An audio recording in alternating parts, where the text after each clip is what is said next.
Prepara las palomitas. Está a punto de empezar En Sincronía, el podcast hispanoamericano de traducción audiovisual, con Damián Santini, Blanca Arias Badía y Guillermo Parra.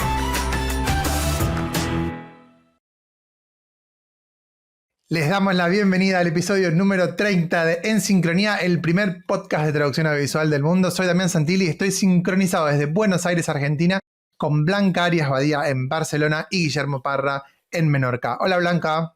Hola, ¿qué tal? ¿Cómo va? Bien, bien.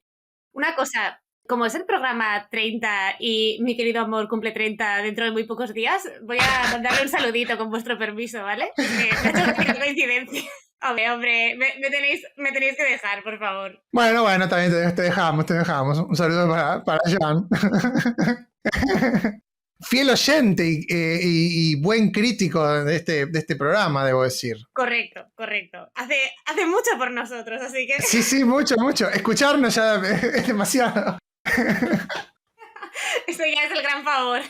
Sí. ¿Tu sección la escucha también o se la saltea? A ver, yo creo que se la salta. Es la más densa. No, digo, porque como te escucha todo el día.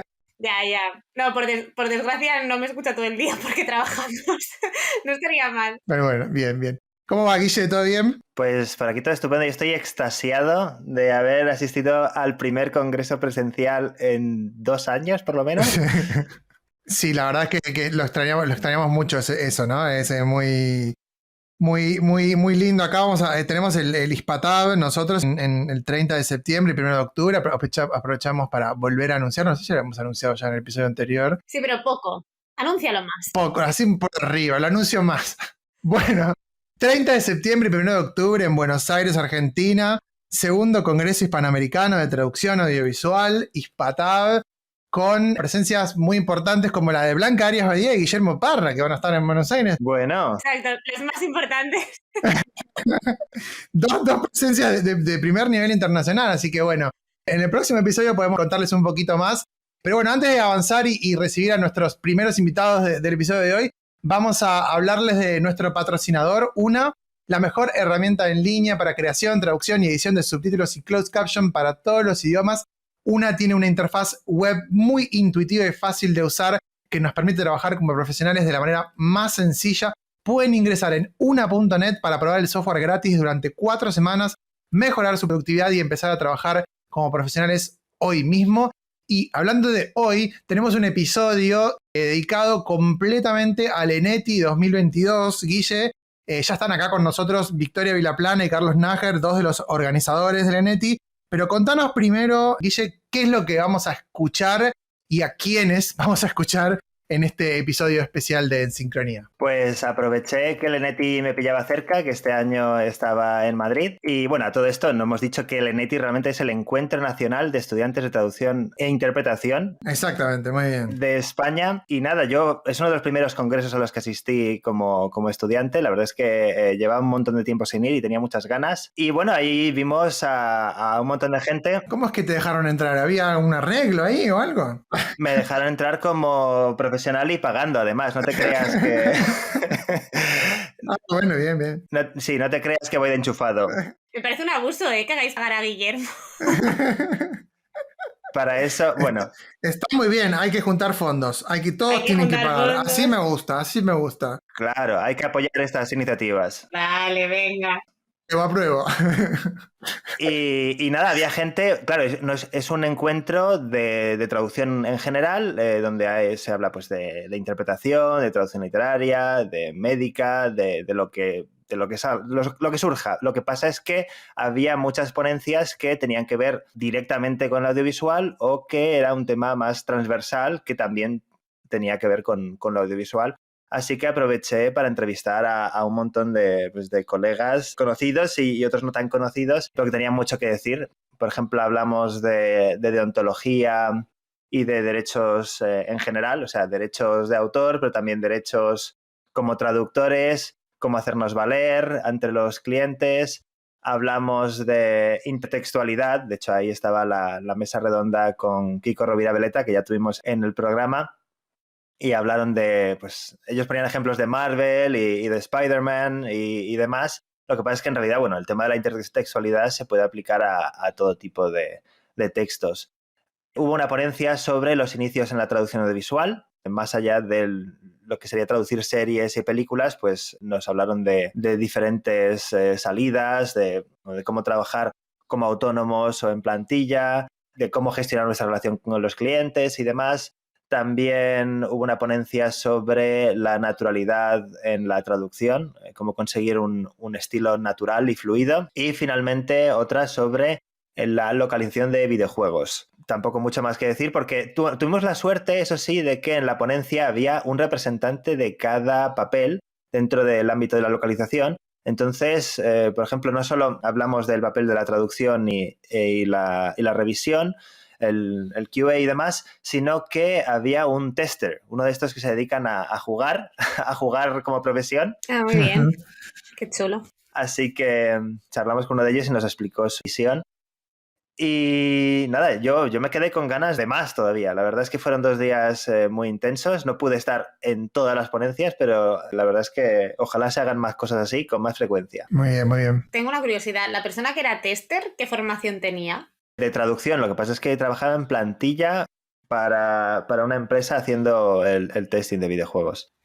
Ah, pero está muy bien. Lo digo porque como el congreso es para estudiantes de traducción, a veces lo que puede frustrar es pensar que una persona que está hablándote tiene unos estudios distintos, así que si encontraron una persona así, genial. Muy bien, muy bien. Bueno, ¿y a quiénes vamos a escuchar entonces? ¿A quiénes pudiste entrevistar, Guille? Pues a ver, si quieres una lista... Sí, quiero una lista. Vale, no quería hacer una lista exhaustiva para no dejarme nombres fuera. Bueno, entrevista a Nieves Gamonal, a Javier Pérez Alarcón, al que también estuvo en el programa, a Iris Teipermuy, a Oliver Carreira, a Geray García, Carla Botella, a la que también deberíamos invitar próximamente al programa, Kiko Rovira Veleta, como no, Alba Martínez, Alejandra Pérez, Irene Flores, Carlos de la Orden, bueno, y luego los de videojuegos, a María Garrido de Vega, a Nacho Pérez y a Vicente Torres. Muy bien. Y si me dejo a alguien, lo siento mucho, pero... Lo vamos a escuchar en el episodio, ok. Lo escucharemos. Con esta nómina, más vale que la gente se reserve cuánto rato para escuchar este episodio. 2 horitas. Lo que pasa es que, claro, esto, la ventaja que tiene es que es lo que quedará para la posteridad. Este congreso no se grabó, así que si queréis saber, pues eso, una muestra de lo que se habló y de lo que se aprendió en el ENETI, pues tendráis que escuchar el programa. No hace falta escucharlo todo tampoco del tirón, ¿eh? O sea, puede ser primero una ponencia, luego cuando tengas otro ratito otra ponencia y son no más de 15-20 minutos, o sea que se hace llevadero. Bien, bien. Bueno, y Victoria y Carlos, quienes están acá con nosotros, nos van a contar el detrás de escena del ENETI. Hola Victoria, hola Carlos, ¿cómo andan? Hola. Buenas, pues nada, aquí andamos. Un gustazo que nos hayáis invitado para hablar un poco del ENETI. Exacto. Bueno, un placer contar con ustedes acá porque es importante, más allá de las presentaciones que vamos a escuchar después y las entrevistas, saber un poco desde el punto de vista de la organización. Pero como también tenemos muchos oyentes de este podcast que no están en España y que por ahí no conocen el trasfondo de la ETI y de demás, no sé si quieren empezar, Victoria, contándonos un poquito de cómo surge el evento, hace cuántos años que se hace. Bueno, ahora que tengan ganas de contarlos para ponernos ahí en tema y saber un poco acerca del marco que nos ocupa en el episodio de hoy. Sí, por supuesto. Pues bueno, el ENETI es básicamente un congreso con ponencias profesionales creado por y para estudiantes. Es decir, lo organizamos estudiantes, ya sea de grado, de máster o incluso doctorado. Y bueno, al final ha sido un proceso bastante, ¿cómo decirlo? Bueno, Carlos puede saberlo, que ha estado conmigo. Ha sido bastante estresante. Un poco. Obviamente, porque esto no está pagado, obviamente, lo hacemos sin ánimo de lucro y porque nos gusta este congreso y se hace todos los años, cada año en una universidad diferente. Este año, bueno, se cumplían además 20 años desde el primer ENETI, que fue en 2002, en Salamanca, si no recuerdo mal. Y ha sido además también el primero presencial después de la pandemia. Así que, bueno, ha sido bastante importante porque el último, pues obviamente tuvo que ser online y se iba a hacer en Murcia, pero bueno, tuvo que hacerse online, obviamente. En 2020 no llegaron a hacerlo presencial, o sea, el anterior había sido 2019. El último fue en 2019, que se celebró en Sevilla, porque yo estaba en primero de carrera. Ajá. Y después estos 2 últimos años, debido a la pandemia, se ha tenido que hacer online. Exacto, Okay. sí. Eso es, tanto 2020 como 2021. ¡Qué implicación! En primero de carrera yendo a congresos Sí, ya, yo también lo estaba Menuda pensando. generación. Sí, bueno, o sea, realmente yo, o sea, me lo tomé un poco como un viaje con mis amigos de la universidad. Es verdad que fue gracias a, pues, a Albi y a Valeria, que para quienes lo sepan son un poco también como la mente pensante detrás del ENETI de este año. Totalmente. Entonces nos hablaron un poco del ENETI, estando yo en primero, y dije, bueno, pues ¿por qué no? Me parece una buena oportunidad de empezar a conocer un poco el mundo de la traducción y la interpretación más allá de todo lo que se nos dice en clase. Y eso, o sea, que fue un poco viaje de estudios y viaje de amigos a partes iguales. Carlos, ¿y qué distancia ves entre lo que se os dice en clase y lo que luego oís en el ENETI? Porque en realidad varios de los ponentes que habéis mencionado son profesores también, entonces me interesa. Blanca ahí siempre preguntando sobre la distancia entre la academia. No lo puede evitar, muy bien, muy bien. Cada uno tiene sus cosas, cada uno Sí, tiene sí, sus cosas. sí, obvio. Ya. Perdón, Carlos. A ver, yo he de decir que en primero de carrera, pues tampoco se centran mucho en los aspectos laborales. También lo entiendo porque yo creo que no quieren abrumarnos. Y sí que es verdad, o al menos en mi caso, no sé, en el caso de Victoria, según han ido pasando los años, los profesores intentan siempre como meter esa cuña de, bueno, pues, por ejemplo, yo hago traducción audiovisual junto con interpretación, una mezcla un poco extraña, pero bueno, se hace. Y sí que, por ejemplo, este año se nos ha hablado mucho de tarifas, de un poco de lo que nos vamos a encontrar en el futuro cuando nos lancemos al mercado laboral. O sea, sí que es verdad que al principio no tanto por lo que te digo de tampoco lo vamos a entender muy bien, yo creo, o al menos no nos vamos a tener que enfrentar ya a lo que es el futuro laboral, pero sí que es verdad que según pasan los años, pues va cambiando la situación un poco porque adquirimos esa madurez que no tienes con 18 años. Y yo creo que cada vez más se plantean, pues, por ejemplo, asignaturas como gestión de proyectos en la que nos enseñan pues, a hacer una factura, cuál es el trato que tienes que tener con el cliente. O sea que cada vez más, aunque sí que es verdad que bueno, todavía hay muchas barreras por derribar y el ENETI yo creo que es lo que nos impulsa a hacerlo ya, a derribarlas, vamos. Sí, yo creo que eventos como este, que además es que han sido 2 días, es que ha sido un no parar, ¿eh? Y por mí, vamos. Frenético. Sí, o sea, yo les dije a todos mis compañeros que ojalá durase más, porque aunque tengamos que estar allí a las 7 de la mañana, pero da igual. Al final se hace corto porque no se llegan a tocar, de hecho, ni siquiera todos los ámbitos de la traducción y la interpretación. Claro. Pero son eventos muy importantes porque acercan el mundo laboral a los estudiantes de toda España, en este caso, y bueno, hay gente que viene de fuera también. Y es como muy cercano, ¿no? A los ponentes que son gente ya profesional, dando consejos cara a cara, en este caso, ya que ya podemos, menos mal, hacer eventos presenciales, a los estudiantes. Y es como una formación complementaria muy, muy buena para eso, para completar al final el grado o el máster en traducción. Además creo que es una excelente alternativa también para obligarse a meterse en el mundo de los eventos, ¿no? También porque esta profesión que a veces es tan solitaria y uno no se da cuenta de que estas oportunidades son buenísimas. Así como Carlos decía, che, bueno, me gusta la idea de viajar primero, pero bueno, ya que está, hay un evento de traducción voy. Pero bueno, es interesante porque uno se va, después lo va incorporando y el día de mañana dice, bueno, una vez que me recibí ya voy a este otro evento y a esta otra cosa, y eso también está bueno. Les quería preguntar algo que me genera mucha duda con respecto a la organización en sí, que es esta cosa del paso de la antorcha de universidad a universidad, pero desde el punto de vista de cómo mantener durante tantos años como un nivel del evento, ¿no? De las convocatorias y todo eso. ¿Cómo funciona eso? Porque también en la ETIC, si no tengo mal entendido, también la asociación es de estudiantes. Entonces también cuando te vas recibiendo te vas de la ETIC. Entonces es como que, ¿cómo se hace para ustedes, por ejemplo, ¿no? En la universidad? ¿Tomaron esto de la universidad que vino de antes? ¿Y qué pautas tienen o tuvieron para poder hacerlo y que siguiera la línea de los eventos anteriores? Bueno, si quieres empiezo yo y ahora me cortas, Carlos, cuando quieras. Sí, no, yo creo que en ese sentido vas a tener tú mucho más que aportar que yo, porque yo no estoy tan metido en lo que es el mundo de AETIS, y es verdad que he aprendido mucho estos últimos meses por narices, pero bueno, Victoria yo creo que os puede aportar más información. Sí, a ver, bueno, yo tampoco estuve, o sea, soy socia de AETI ahora mismo, ya es mi segundo año, pero bueno, nunca he estado dentro de lo que es la organización De hecho, el ENETI ha sido como mi mayor evento en cuanto a organización, ¿no? Pero sí que es verdad que, bueno, el ENETI, que es el encuentro, cuando se termina, bueno, el primer año que se hizo en Salamanca, pues supongo que también sacarían un formulario o algo parecido, donde los asistentes se apuntaron para, pues, quien quiera organizarlo en su universidad al año siguiente. Y entonces así es como se ha continuado un poco la tradición. Sí que es verdad que en estos 20 años ha habido algún año que no se ha conseguido, que ninguna universidad, ningún grupo de alumnos ha querido hacerse cargo y Sin ninguna vocalidad. exacto, y se ha perdido. Pero bueno, al final, eso, este año se ha hecho la Complutense y creo que ya tenemos candidatos para el año que viene. Al final es instar a los alumnos a que quieran continuar pues este evento. Y en cuanto a la ETI, lo mismo. Hay vocalías en todas las universidades de España, pero exactamente cuando los alumnos se van graduando, pues si Claro. nadie quiere continuar, se pierde. De hecho, es que Claro. ahora mismo no hay vocalías en todas las universidades. Hay algunas que ya no existen. Pero bueno, al final es eso, instar un poco a los alumnos a que quieran seguir. Ujú. De hecho, eso se comentó en algunas yo creo, no sé si fue en el acto de cuando ya cerramos lo que era todo el ENETI.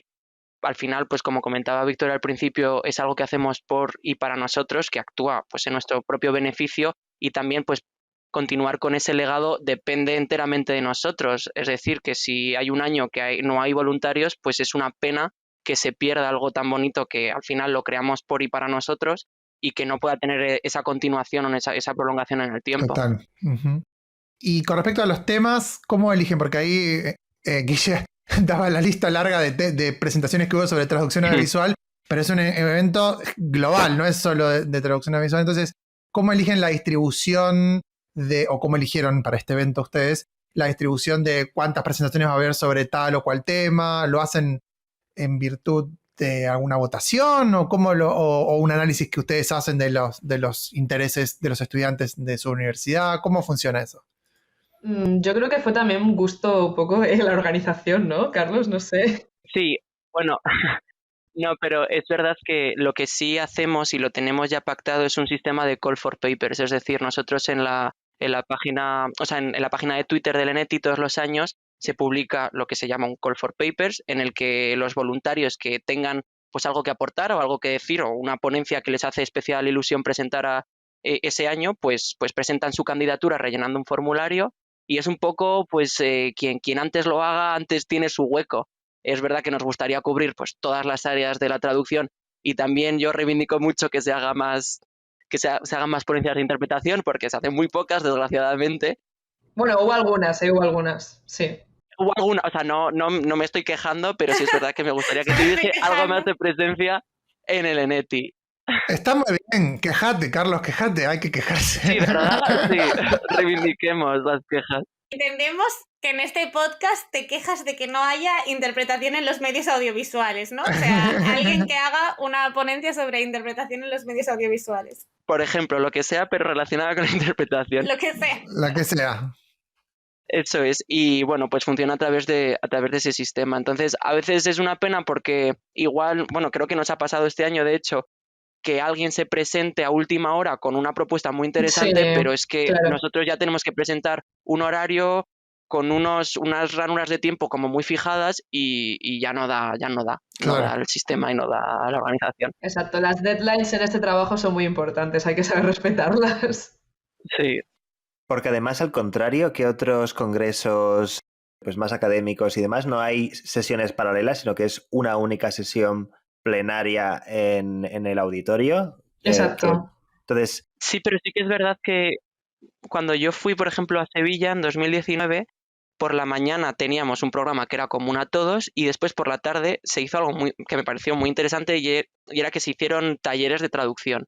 Entonces tú pagabas un plus, no me acuerdo ahora mismo cuánto era, si eran unos 5 o 10 euros más, y entonces tú ibas a ese taller, pues en mi caso a mí me interesa mucho la traducción de documentales y fue un hombre que llevaba muchos años traduciendo documentales pues típico de animales, leones en la sabana, y a mí me parecía lo más guay del mundo y dije, yo tengo que ir a ver a este señor que me dé una charla. Y en ese momento pues se hacen como talleres de forma simultánea. Este año pues yo supongo que tampoco se ha planteado porque no se ha dado el caso, pero por lo general es eso, es un programa común y tú decides a las charlas que vas y a las que no. Exacto. Sí, también es, por ejemplo, es muy importante, que lo estabais hablando antes, el hecho de que tanto alumnos como profesionales pues paguen la entrada, obviamente. No podemos invitar a nadie porque Sí, es que si no al sí. final no se puede sostener. Hay que pagar un montón de cosas, hay que pagar Sí, el sitio y luego pues a los patrocinadores, ¿no? Que, bueno, son los patrocinadores que nos pagan a nosotros, obviamente.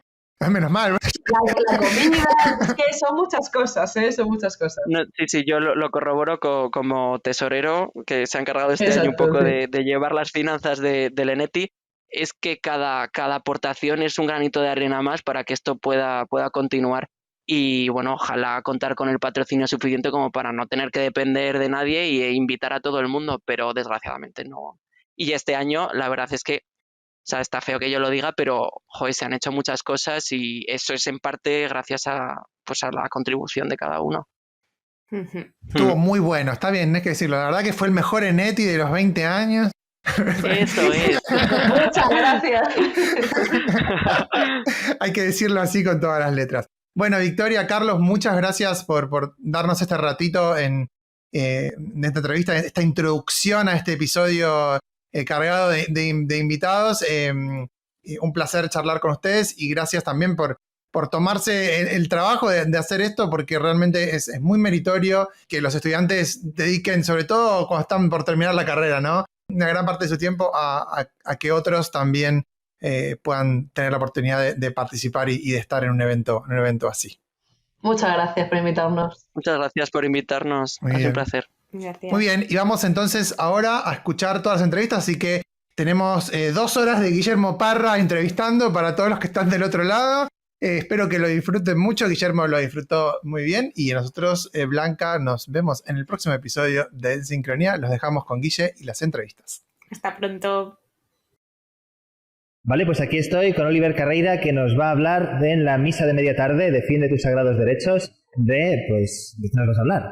Pues mira, básicamente vamos a intentar dar una aproximación muy rápida, muy básica para los chavales, para que sepan las herramientas, los recursos que tienen, básicamente para saber qué es normal y qué no es normal, tanto en una relación laboral como en una relación mercantil o como cuando son becarios. Por ejemplo, pues saber lo que es un convenio, saber lo que es un estatuto de los trabajadores, saber que no se les puede hacer un contrato temporal cuando tiene que ser un contrato indefinido, que son cosas que, bueno, son aburridas, son temas de leyes, pero simplemente saber que existen, pues resultan muy útiles y obviamente muy recomendables para mantener unos mínimos.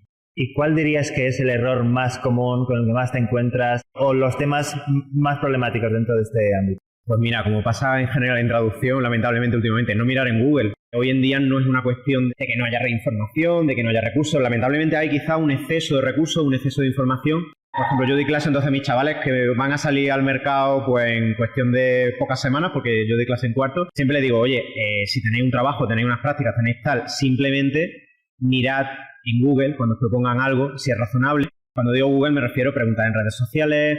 Hoy en día es muy fácil identificar una estafa o una ilegalidad o algo que es irregular o simplemente que no debería ser.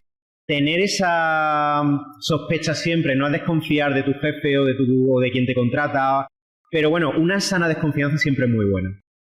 ¿Dirías que se obliga a los traductores a firmar cláusulas abusivas para recibir encargos o de alguna forma si son abusivas no se aplican? ¿Tienes algún ejemplo sobre esto?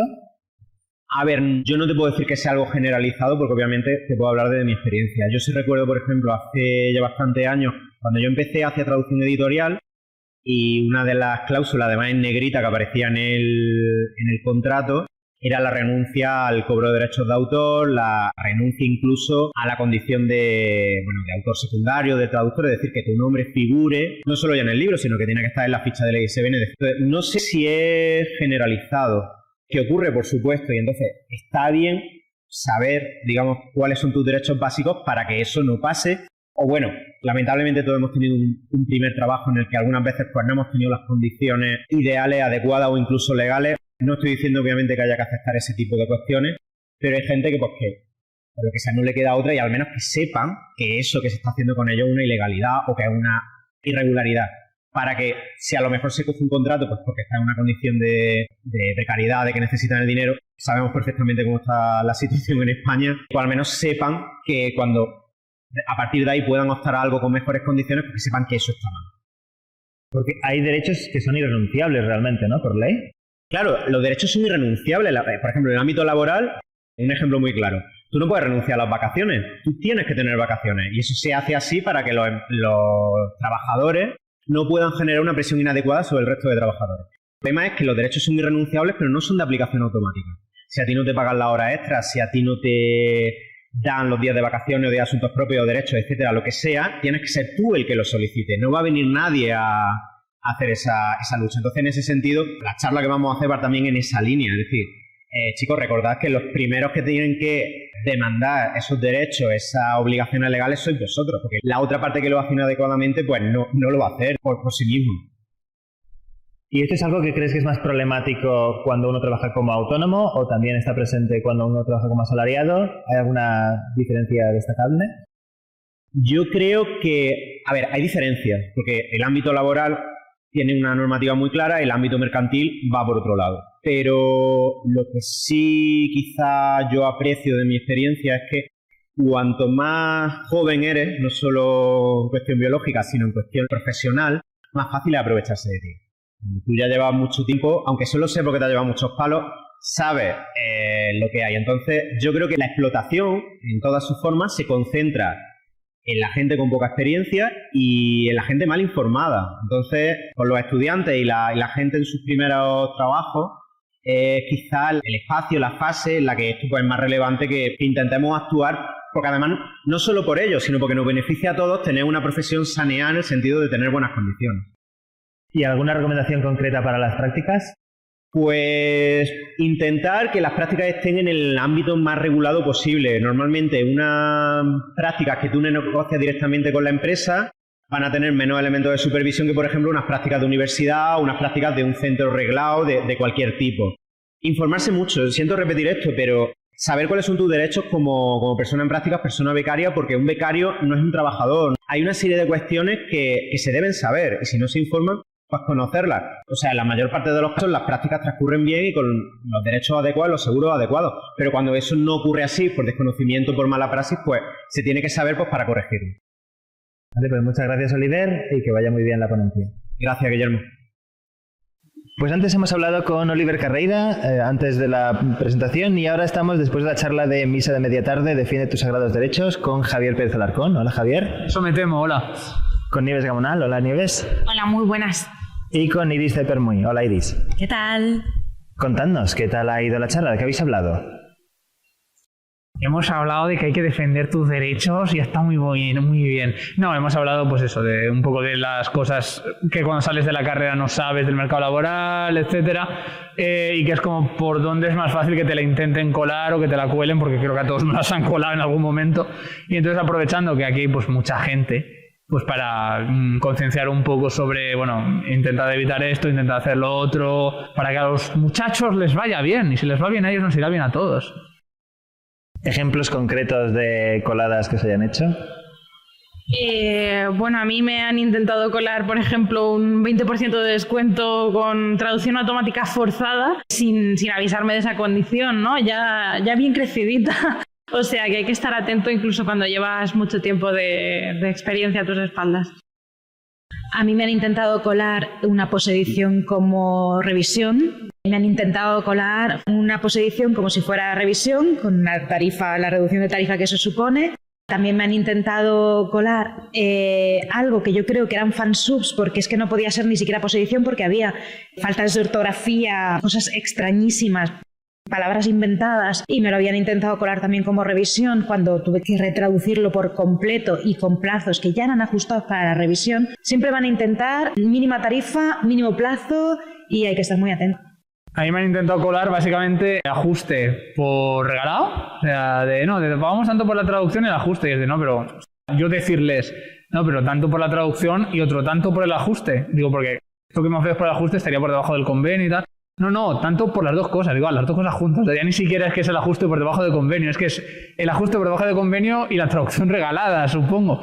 Entonces, claro, son cosas que dices, a ver, no, luego alguien lo cogería porque ese producto salió, ¿no? Pero, en fin, siempre hay que intentar, pues, no hacer estas cosas para poder comer a final de mes. Háblanos de este convenio para los oyentes que no lo conozcan. Sí, pues el convenio de ajuste lo negocian los actores de doblaje, directores y ajustadores. Y así como en traducción no tenemos convenio, porque bueno, por todas las movidas que sabemos que no se puede, como ellos sí que les dan de alta en la seguridad social, pues realmente sí que existe un convenio. Entonces ahí es unos mínimos, o sea, de ahí para arriba lo que tú quieras, pero pues a tanto el rollo de ajuste, a tanto el TEC, a tanto la dirección. Entonces claro, ahí sí que hay fijado algo que en traducción no tenemos, que es unas tarifas de las cuales bajar no se puede. Pero claro, siempre hay alguien que aprovecha, ¿no? Y, ay, pues igual este no lo sabe, ¿no? Y te la cuelan, ¿no? Bueno, te la intentan colar, pero es muy fácil que alguien que esté recién egresado o que no conozca muy bien el mercado o lo que sea, pues bueno, digo, pues será lo que hay, ¿no? Y no es lo que hay, o sea, no es lo que debería haber, desde luego, sí que es lo que hay en ciertos sectores con gente poco seria, los clientes serios todos a convenio y de ahí para arriba. Pero bueno, claro, no todo el mundo es gente seria. ¿Y qué consejos dais para negociar, para mejorar esas condiciones de partida? Pues para empezar, informarse bien. O sea, somos traductores, estamos acostumbrados o deberíamos estar acostumbrados a investigar, a informarnos, a ser curiosos. Entonces, antes de aceptar cualquier cosa, preguntar a gente más veterana o dentro de las asociaciones o a gente de confianza, oye, esto es normal, oye, esto está bien, estas condiciones, ¿qué tal están? ¿Cómo las podría mejorar? Y luego, una vez ya tengas la información, pues más o menos baremas tú si te merece la pena, si no te merece la pena, y intentar negociar siempre a la alta, porque para que nos bajen las tarifas ya están ellos, no hace falta que nosotros vayamos ya con los pantalones a medio bajar para que nos los bajen del todo. No, nosotros con los pantalones con tirantes, ¿sabes? Como Steve Walker, ¿no? Exactamente. Y luego ya pues se va negociando conforme se pueda. Pero de primeras, vamos, saber lo que valemos y punto.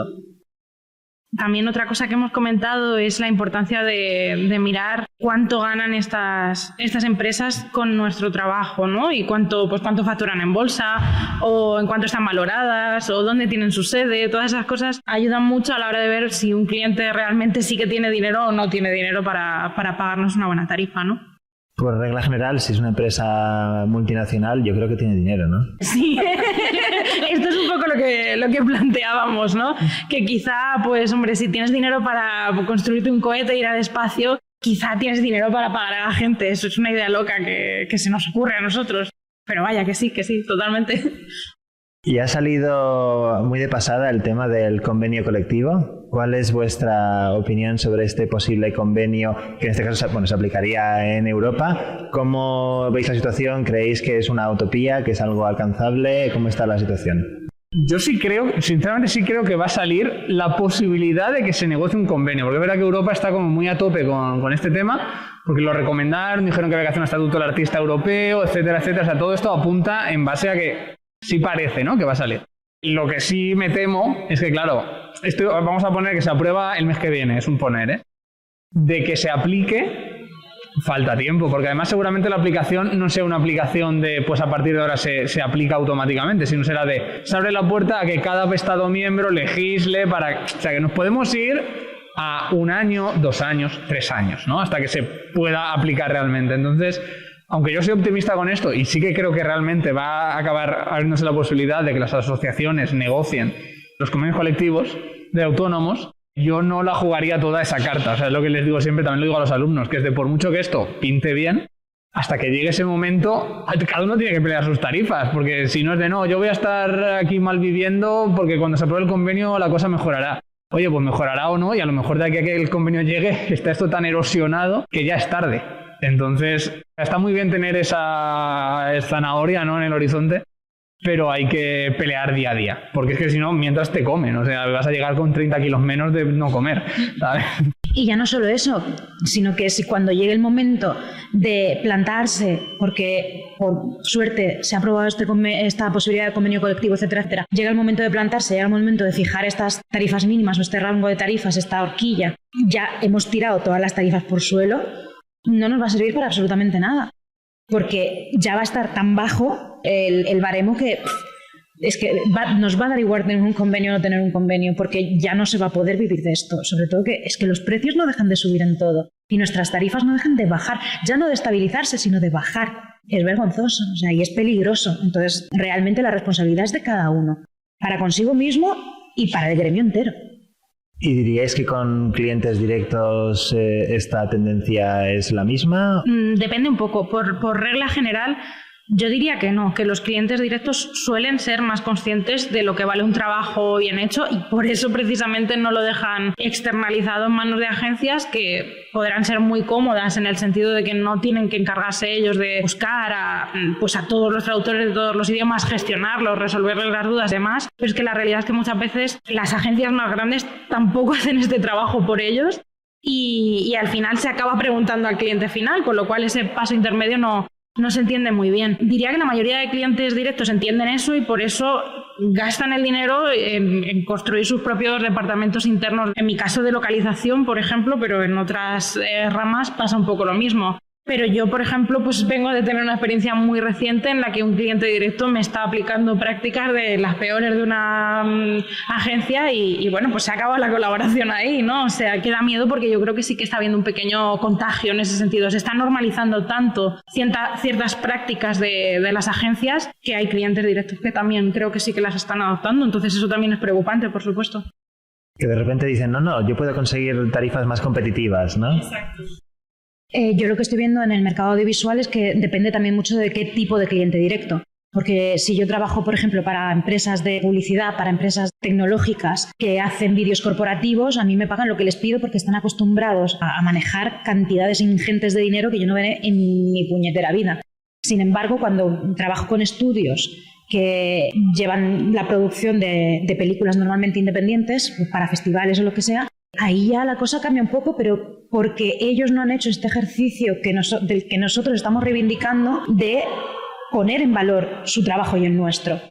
Porque intentan competir por precio y por plazo, en vez de por calidad y por mimo y por meros derechos laborales. Entonces, claro, yo me encuentro con que no, es que no tengo presupuesto. Y es cierto, en este caso es cierto, no tienen presupuesto, pero no es mi culpa. Y yo eso se lo digo a ellos. Y yo, no es mi culpa que tú no hayas sabido negociar con tu cliente.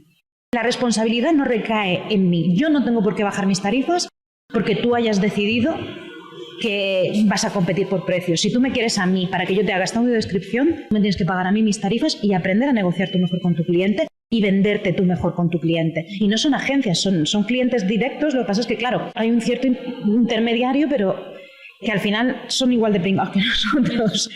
Y que ahí hay una labor también de educar a los clientes, que me da muchísima rabia porque estoy haciendo aquí un servicio que nadie me está pagando, pero que a la larga espero me reporte.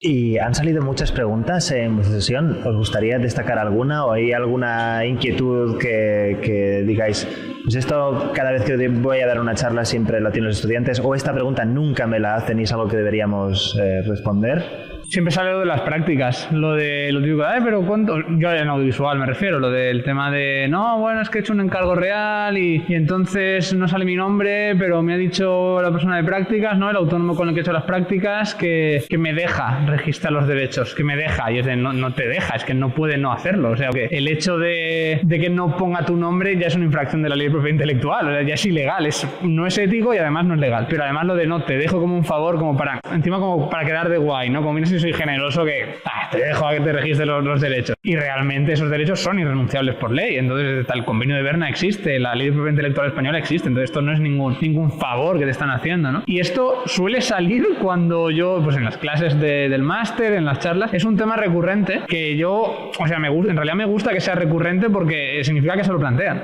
antes de llegar a las prácticas, lo cual es bueno, porque quien se lo plantea y ya va sabido, no se la van a colar. Entonces eso está guay. Lo que no está tan guay es que sea recurrente porque siga habiendo sinvergüenzas que usen a los becarios para explotarlos, para traducir y encima firmar con su nombre. Y por supuesto de forma no remunerada, obviamente. Entonces claro, es de guay por el alumnado que va con más cabeza que yo cuando tenía su edad, pero no tan guay por la gente que se está aprovechando de los becarios, ¿no?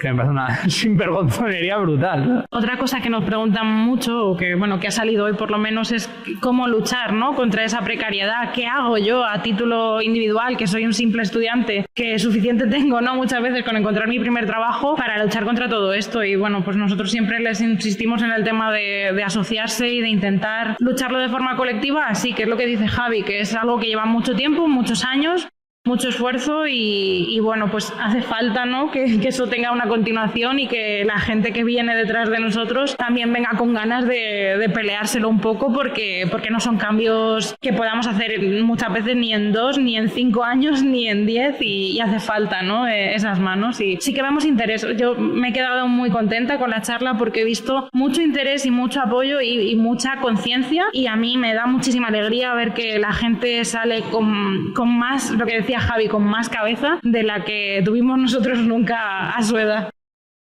Sí, yo estoy totalmente de acuerdo. Normalmente en redes, también porque la gente va a vomitar, a quejarse, te quedas con la sensación de que la gente está como resignada. Es que las tarifas son las que son. Las tarifas no son las que son, las tarifas son las que pones. Y si no te las acepta este cliente, que te las acepte el siguiente.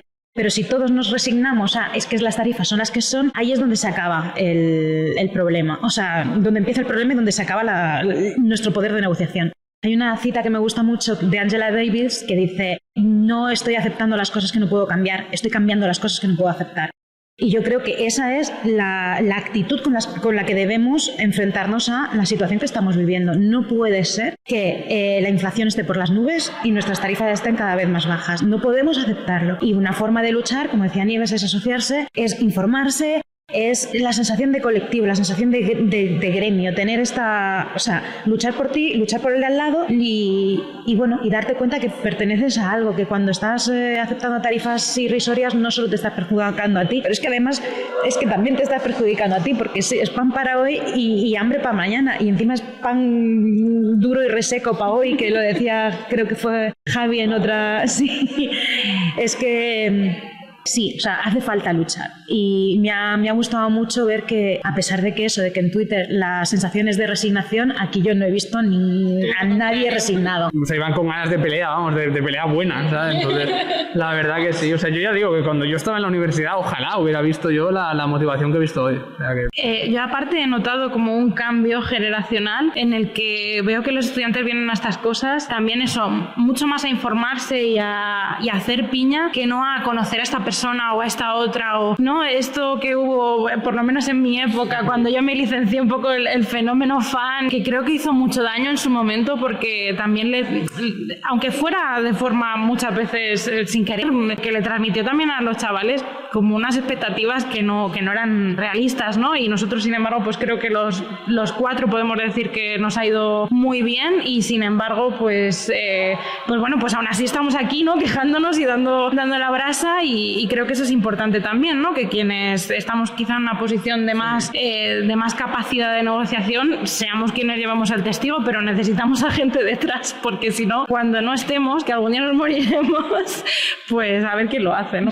Yo, pues, si pudiera decir otra cosa sobre cómo luchar de una forma, entre comillas, más personal, pacífica y cada uno con sus cosas, yo lo que he oído mucho entre los estudiantes, no estos en concreto, sino en general, es no, pero es que yo me quiero dedicar a la traducción audiovisual porque es lo que yo quiero hacer y ya está. Y yo me quiero dedicar a la traducción audiovisual. Muy bien, sí, yo me dedico a la traducción audiovisual, es lo que más me gusta en este mundo de trabajo, pero yo también hago otras cosas. Una forma de luchar contra la necesidad de coger tarifas irrisorias porque si no tienes nada es diversificar. Y aquí estamos en un podcast sobre traducción audiovisual hablando con traductores audiovisuales de todo tipo y aún así muchos de nosotros estamos haciendo otras cosas precisamente para tener ese margen de negociación. Porque si a mí un estudio mañana me dice pues mira, no te voy a pagar tu tarifa, te voy a pagar X y yo tengo que tener como un plan B para poder decirle, oye, no, perdona, mi tarifa es esta, si la quieres bien y si no, pues me voy a ir a traducir marketing, traducir gastronomía, traducir turismo, en mi caso, o enseñar, porque también la docencia también es una posibilidad, y de ese modo yo voy manejando, yo voy haciendo malabares con las distintas especialidades que tengo para poder quedarme solo con los clientes que realmente me pagan lo que mi trabajo vale. Ya no es lo que yo quiero, es que es lo que mi trabajo vale.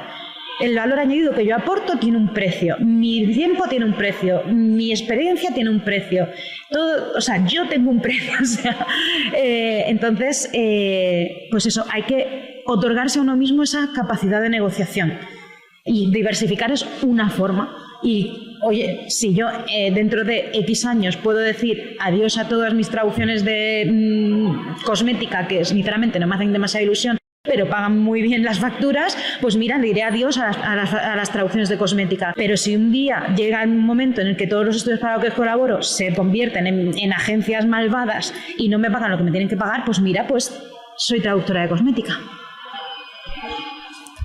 Bueno, pues creo que con eso lo podemos dejar. Muchas gracias por este tiempo, por vuestra charla también y nos vamos viendo por el Congreso. Chao. Y hola de nuevo, aquí estoy con Yeray García y con Kiko Rovira Veleta, que serán miembros de la mesa redonda sobre el triple sentido arácnido, la gran responsabilidad de traducir a Spider-Man, o Spider-Man, o como lo llaméis. Ahora actualmente Spider-Man. Ahora es Spider-Man. Contadnos de qué vais a hablar en la mesa redonda. Bueno, pues básicamente vamos a coger la intertextualidad, que es uno de nuestros temas favoritos, la traducción de referencias a otros textos previos, es decir, cuando en una peli mencionan diálogos de otra peli, cuando en un episodio de una serie de televisión hacen referencia al nombre de un superhéroe que ha salido en otra parte, y las películas de Spider-Man nos van a servir como ejemplo para hablar de cómo se debe enfrentar un traductor a estas referencias, si las debe mantener también en español, documentándose, claro, sobre cómo estaban antes, o qué otras estrategias alternativas puede llevar a cabo. Y vamos a tener ejemplos y vamos a tener al traductor de las pelis de Spider-Man con nosotros para contarnos cómo es traducir una franquicia que ya lleva pues tres hombres araña han habido. Sí, en total. Al que estáis oyendo ahora, por cierto, es Yeray, que no le he presentado. Y aquí, Kiko, cuéntanos. Sí, lo que iba a decir es que una característica muy especial de la última película de Spider-Man es que, siendo Marvel siempre se ha basado en cómics, con lo cual hay mucha intertextualidad de los cómics, pero en esta película hay intertextualidad de los cómics y de las películas anteriores de Spider-Man, y además muy marcadas, y en mi caso ha sido muy divertido localizar esas frases y poderlas poner igual, digamos, ¿no? Claro, porque no deja de ser como una conclusión a tres sagas diferentes, que es algo que antes en el cine no se había visto nunca, porque es como si de repente hicieran una película que reúne a todos los James Bond que han habido. Y entonces, por eso presenta un reto para el traductor, porque tiene que adecuarse a todo el material traducido anterior. Y no siempre es todo tuyo, además, claro. Con lo cual a veces tienes que ponerte a indagar y a investigar cosas que no has hecho tú, pero que tienes que empaparte de ellas para poder saber por dónde tienes que tirar. ¿Tienes algún ejemplo? Sí, por ejemplo, el primer Spider-Man no es mío. Y yo, para poder hacer ya en su época el Spider-Man 2, ya tuve que mamarme enterita Spider-Man 1, que donde ya salía por primera vez lo de un gran poder conlleva una gran responsabilidad, con lo cual esa la tradujo José Castro muy bien, por cierto, además, como todo lo que hace él, y a mí me fue muy útil, porque gracias a eso yo pude desarrollar todo lo demás. También vamos a enseñar algunos ejemplos de qué pasa cuando la intertextualidad sale mal, o cuando el traductor... Cuando no se respeta. Claro, cuando el traductor, por diferentes motivos que pueden ser motivos de tiempo, motivos de falta de documentación, motivos de que el cliente te pide que cambies una referencia establecida, cómo eso puede dificultar que el espectador no identifique esa referencia. Vamos a tener un par de ejemplos. Hay una peli de Kevin Smith que se llama Mallrats, ratas de centro comercial, así traducido en español, y se hizo hace muchos años, en los 90, yo creo, finales de los 90. Y es la primera película donde Stan Lee hace un cameo, por cierto. Exacto. Y hay un momento en el que mencionan a Lobezno y... No digas más. Bueno, va, sí, venga, dilo. Y claro, como en aquel momento Wolverine no estaba tan establecido como un personaje aquí en España y no se sabía que se llamaba Lobezno, pues lo llaman Carcayú, por ejemplo, y claro, se pierde toda la referencia porque están diciendo, es que eres como ese personaje Carcayú. Claro, aquí en España nadie ni siquiera saben lo que es un Carcayú. Claro, o sea exacto. Y luego vamos a tener otra también de Blade 2, por ejemplo, que hay una referencia a Batman en Blade 2, que es muy curioso, que Marvel haga una referencia a DC, y hay una referencia a un TVO muy conocido de Batman que se llama El regreso del Caballero Oscuro. Como Blade, por lo que sea, es oscuro también el personaje, pues dicen, pues aquí está el regreso del Caballero Oscuro. En español esa referencia se perdió y dicen el regreso del Caballero Negro. Que el Caballero Negro pues nos lleva a pelis de Monty Python, nos lleva a comedias, de hecho, ¿no? Claro, exacto. O nos lleva, en el mundo de Marvel, nos lleva a Dane Whitman, que es el Caballero Negro en los TVOs de Marvel, y lo será en próximas películas, espero. Apareció en la película Eternals. Pero eso, que solo cambiar una palabra puede tener como resultado que se pierda una referencia que que la única razón de su existencia es que los espectadores sean capaces de reconocerla y que se esboce en su rostro pues una sonrisa de decir, anda, mira, sé de lo que hablan, tal. Entonces eso. Luego también hablamos un poco de la dificultad de dónde empiezan los derechos y dónde acaban los derechos cuando, por ejemplo, traduces la adaptación de un libro, porque es complicado, no puedes coger y cortar y pegar toda la traducción del libro. No, pero sí es importante tener, no sé, yo siempre digo que es como una especie de instinto especial que detectas los intertextos. O sea, quizá lo hace la práctica o lo que sea, pero no sé por qué a mí es como si vinieran resaltados en fondo amarillo o alguna cosa así y de repente hay algo en ti que te dice, esta frase suena a que ya ha salido en algún sitio. Y eso a mí me ha ayudado mucho a localizar. Que de hecho la que falta aquí es Carla, y Carla hizo su tesis sobre la intertextualidad, que me recuerda haber visto sus ponencias y tal, y explicaba pues cómo había algunos indicios en la forma en la que se dice la frase, la entonación, a lo mejor, yo qué sé, si es dibujos animados, pues toda la ambientación de la escena que dices, esto remite a algo, aunque no sepa a qué. ¿Qué os iba a decir? Cuando habéis hablado antes de la terminología y demás, ¿hasta qué punto son fiables las wikis que se encuentran en Internet? Claro, el problema de las wikis es que son abiertas a que la gente las corrija y entonces hay que ir con mucho cuidado. Y aparte en España tenemos el problema de que hay español de España y español de Latinoamérica, entonces no todo se traduce igual en España y en Latinoamérica y hay que saber distinguir qué es de cada país, porque a lo mejor sin querer pones una referencia que es la que usan en Argentina y no sirve para nada la que te usan, y no es para nada la que usan en España. Y eso hay que ir con cuidado. Pero a nivel información básica está bien, pero no la puedes tomar como la Biblia, jamás. Sí, en lo referente a TVOs casi siempre lo mejor es intentar recurrir al material original, o sea, intentar buscar de alguna manera ver un TVO, cómo se ha traducido pues sobre el papel, más que buscarlo en internet. Hablar con la editorial o cualquier cosa de estas. O buscarte a alguien que le guste ese TVO y dentro de la confidencialidad, como puedas, preguntarle, oye, ¿te suena un personaje que se llama Bruja Amarilla o Bruja Escarlata? ¿Cómo se llama? Y a que él te diga. Yo siempre pongo un ejemplo cuando yo tengo mis fuentes de información, que no diré quiénes son, aunque están cerca, pero y un ejemplo que pongo siempre es, imagínate que a mí me dan Black Panther, ¿no? Y entonces aparece Wakanda, el país, y yo no estoy seguro de si en España se mantuvo como Wakanda, y lo que hago es, como yo no puedo hablar de la película para nada, escribo a mi fuente de información y le digo, oye, ¿hace buen tiempo en Wakanda? Y entonces mi fuente de información, que de tonto no tiene un pelo, inmediatamente deduce, me está preguntando si el nombre es correcto. Y entonces, si es así, me dice, sí, hace buenísimo, y ya está. Si no, me dice, no, donde hace buen tiempo es en Weekende, ¿no? Y entonces ya ahí me ha dado la pista, sin necesidad de decir absolutamente nada de la película. Y eso es importante porque los NDAs están para algo. Claro, en este caso, además, en la película de No Way Home hubieron bastantes polémicas sobre actores que se adelantaron al estreno de la película y anunciaron su presencia en la película, tanto de doblaje como de imagen, y algunos tuvieron repercusiones muy graves. Muy graves. Ah, ¿no estaba pactada entonces?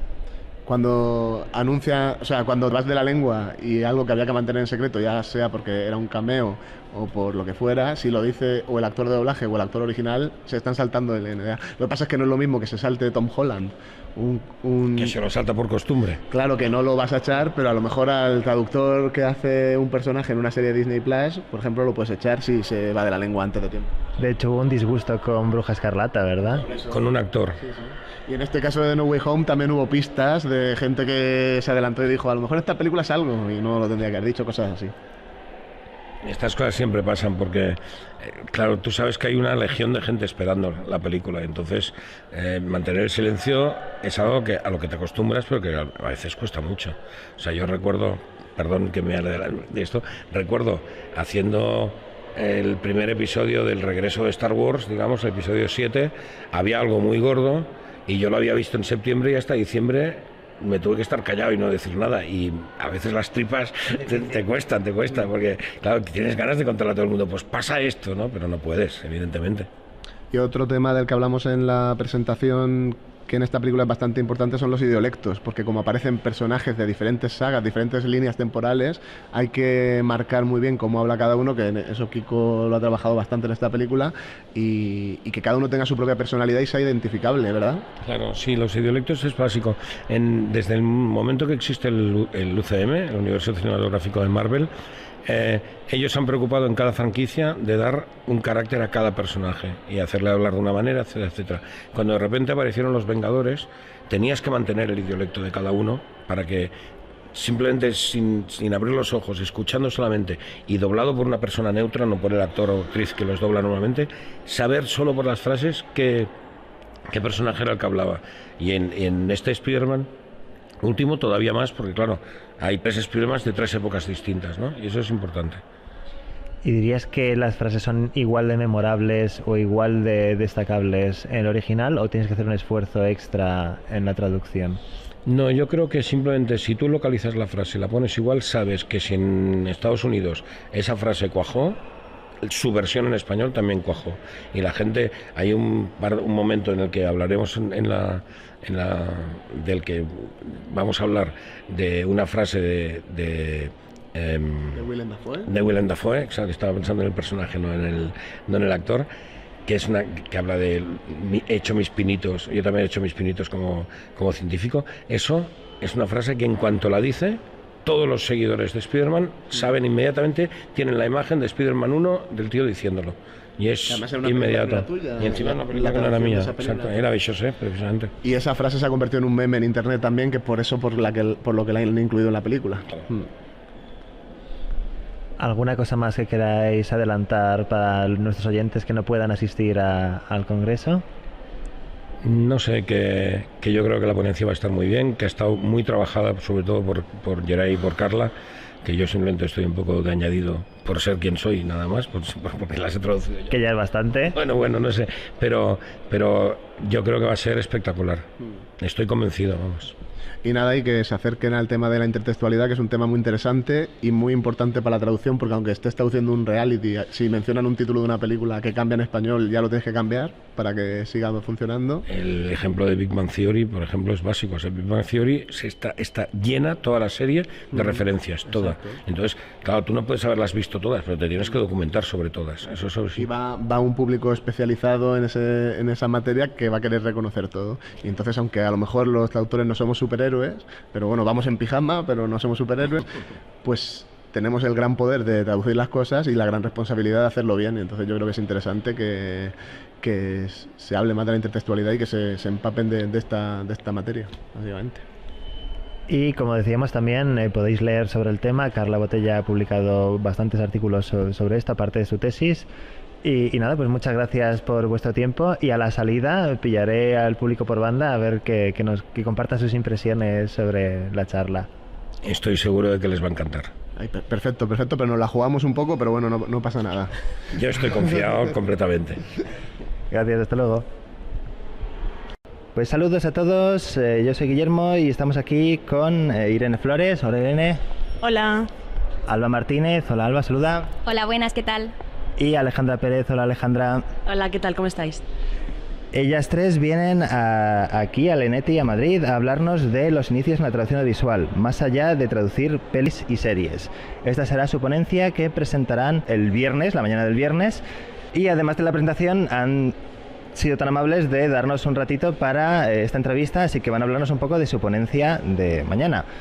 Contadnos, ¿cómo empieza vuestra ponencia? ¿Cuál es el primer dilema que se plantea un estudiante que empieza en el mundillo de la traducción audiovisual? Pues principalmente el que hay dos ámbitos: el ámbito de trabajar en una oficina, es decir, en plantilla, y otro ser autónomo, que es como ¿qué voy a empezar? ¿Cómo voy a empezar?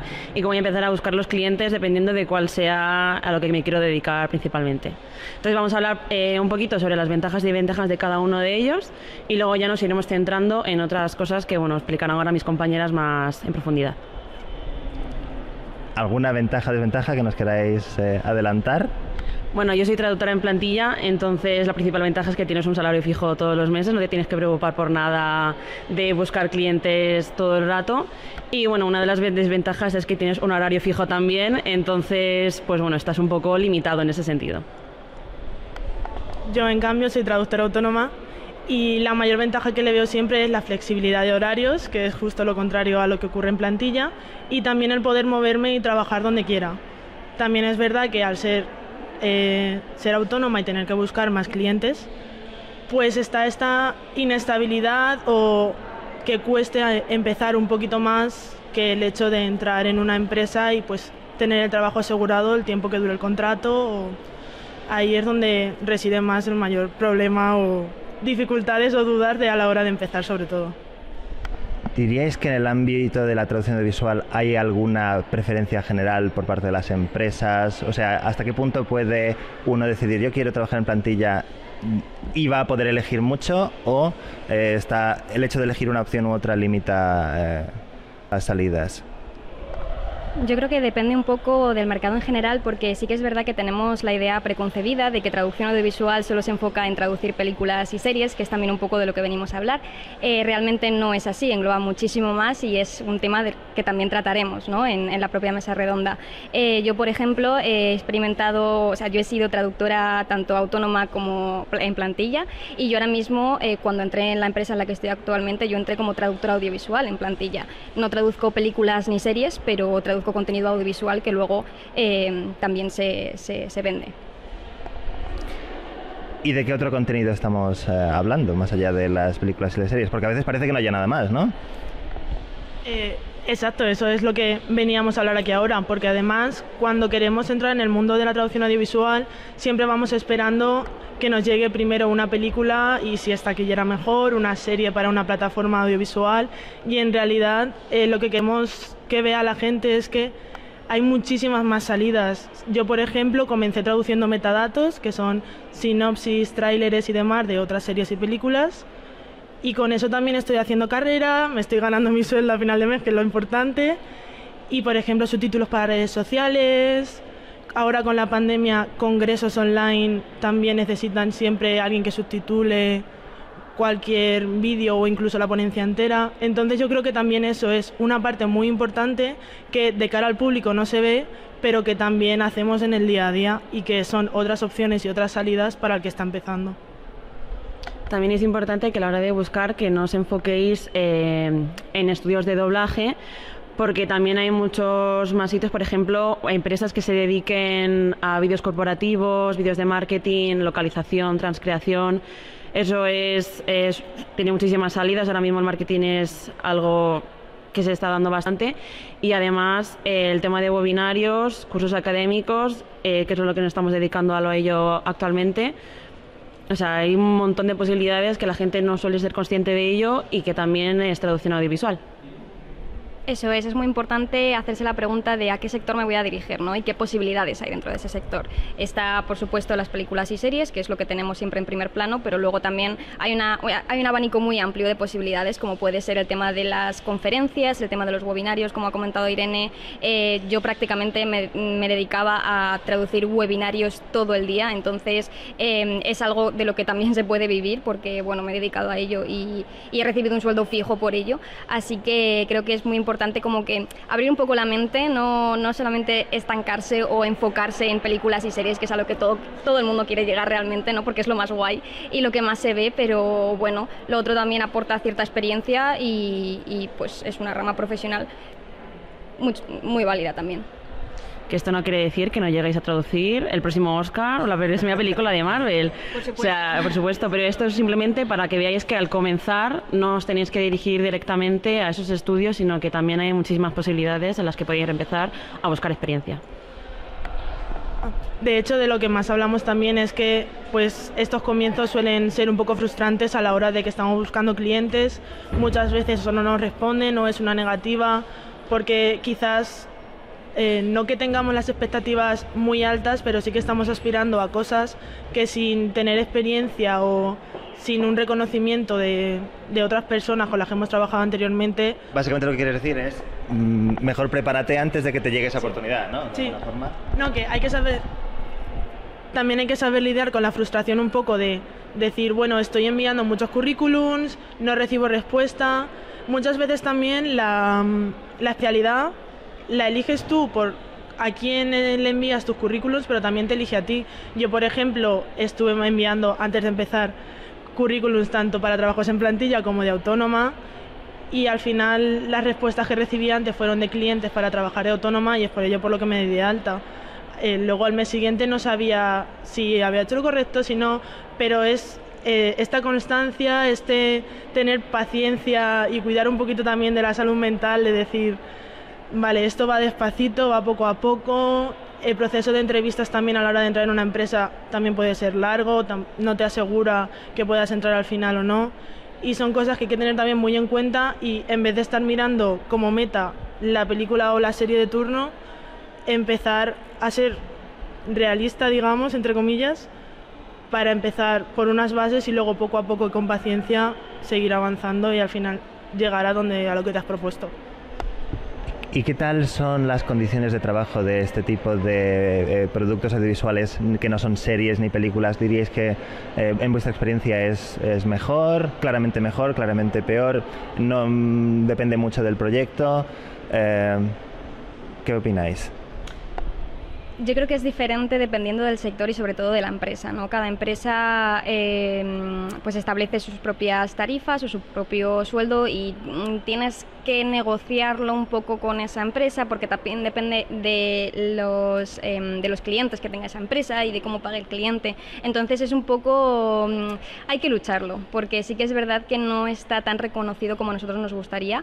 Es algo que, bueno, que cada vez la gente va siendo más consciente del trabajo de un traductor en este caso y de todo lo que conlleva, del esfuerzo, de la precisión, de toda la formación que va detrás, ¿no? Muchas veces todo eso no se ve. Nosotros vemos a lo mejor los subtítulos en webinario y no nos percatamos o no nos paramos a pensar que hay una persona detrás que le ha invertido un tiempo en hacer esos subtítulos y de mirarse toda la terminología o todo el glosario para poder hacer pues un contenido de calidad. De hecho, en la empresa en la que estamos actualmente no existía ninguna guía de estilo, no existía nada que la gente supiera cómo hacer unos buenos subtítulos. Entonces, como era tan nuevo, compañeros como Alba y yo hemos estado creando esa guía de estilo, cómo hacer los subtítulos para que la gente que viniera después supiera cómo hacerlo. Entonces, ahí también es como que vas viendo esos inicios de la traducción audiovisual en la empresa, que no tenía nada en un primer momento. En el caso de la traducción de las personas que somos autónomas, hay de todo, absolutamente de todo. Yo me he encontrado con clientes que me han ofrecido unas tarifas decentes o que para mí por lo menos eran buenas. También he de decir que he consultado con otros compañeros que este gremio es maravilloso a la hora de pedir ayuda, de buscar... pues eso, ayuda o alguien que te dé ese apoyo cuando estás empezando o cuando tienes alguna duda que no sabes cómo resolver. Y sí que es cierto que hay un montón de empresas grandes que son conocedoras de la situación, exacto, que son conocedoras de la situación en la que estamos, cómo trabajamos los traductores autónomos y se aprovechan aplicando unas tarifas mucho más bajas o buscando a gente que acaba de empezar y dicen, pues no, pues a esta persona se la colamos y por un céntimo, ¿puedo decir? Vale. Se la colamos y por un céntimo a lo mejor le dejamos que haga el trabajo y ya está. Ahí sí que es verdad que hay que tener mucho cuidado y estar atenta o atento o atente a las ponencias, a lo que dicen la gente que tiene mucha más experiencia, para no caer en eso, porque luego al final también muchas empresas tienen los plazos muy ajustados, luego pecamos mucho de, jope, es que si no acepto este proyecto, a lo mejor el mes que viene no tengo ninguno, entonces nos condensamos todo en una semana, echamos más horas de las que dormimos, eso seguro. Pero por otro lado también hay clientes buenos que hay que saber, bueno, una vez damos con ellos, yo por ejemplo si tengo un par de ellos los cuido y voy con ellos a muerte siempre, que son al final lo que vamos buscando y los que esperamos que luego a luego se hagan más clientes fijos, porque son lo que nos interesa, lo que nos permite hacer unos horarios, tener más flexibilidad y huir un poquito de los otros que los hay y nos van buscando todos los días o incluso los buscamos nosotros sin saberlo y luego nos damos cuenta de la realidad y decimos, bueno, pues aquí quizás en cuanto pueda me voy o ni entro. Y en vuestra ponencia hablaréis también de la captación de clientes, ¿no? ¿Qué recomendaríais? ¿Redes sociales, página web, etcétera?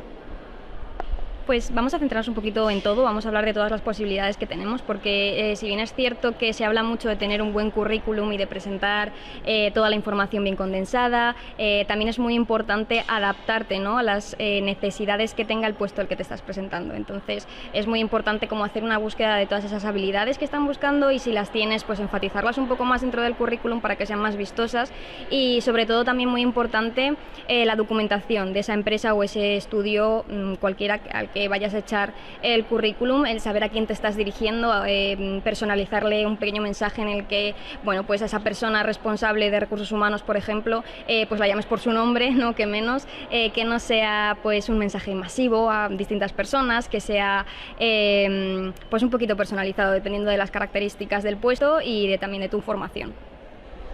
También es súper importante que tengáis un Excel donde vayáis poniendo todos los emails, las personas a las que os estáis dirigiendo, las empresas, porque luego, un año después, un mes después, el tiempo que sea, vais a volver a contactar con esas personas, y tener un registro es súper importante, tanto para personas en plantilla como para gente autónoma. De hecho, una de las recomendaciones que hacemos también es que no nos limitemos solamente a buscar trabajo en LinkedIn, como se suele hacer, que también LinkedIn siempre nos ayudará para plantilla, para autónomos, de una manera u otra. Pero recomendamos también otras páginas web como Prozeta, o Proz, como digamos, en la que hay un directorio con varias empresas donde te ponen la nota, comentarios de otros compañeros de la profesión, en el que puedes saber si esa empresa es de fiar o, como he dicho anteriormente, nos la quiere colar diciéndonos que es muy importante y hay muchas palabras por poquito dinero. Entonces también miramos en Google, directamente hacer una búsqueda rápida de me quiero especializar en esto, o no estoy totalmente seguro de por dónde quiero ir, pero sí que me interesa esta empresa, esta otra. Buscar directamente en Google, ir a contacto, investigar un poquito y ver las páginas y ver lo que hay. En el caso de las páginas web y las redes sociales, en mi caso, por ejemplo, al ser autónoma, no vi necesario al principio hacerme una página web. Quizá tampoco la veo ahora, lo que pasa es que yo he hecho una porque me apetecía, me gustaba. Y porque me siento orgullosa también de las cositas que he ido haciendo en este tiempo de atrás. Entonces sí que lo veo como un nuevo escaparate. Si no es eso, tenemos también la base de datos de Atrae, en el caso de que hayamos hecho programas de televisión, realities, películas, series, demás, que también nos muestra como un escaparate, un portfolio que le podemos entregar al cliente y decirle, he trabajado en esto tal y cual, pero cuando tenemos un poquito más de experiencia. Y para finalizar vuestra presentación, queríais dar 7 consejos a los asistentes, en este caso a los oyentes. ¿Cuáles son? Bueno, principalmente habíamos pensado antes de hacer esta ponencia en que nosotros estamos empezando también en este tema de la traducción audiovisual. Entonces, ¿cuáles son esos 7 consejos que nos hubiese gustado que nos dijeran? Principalmente, asociarse es súper importante. Te puedes meter en la red Vértice y ver dónde es la asociación que más se acuade a tus gustos o necesidades. Atrae. Atrae es una... Meto la cuña publicitaria.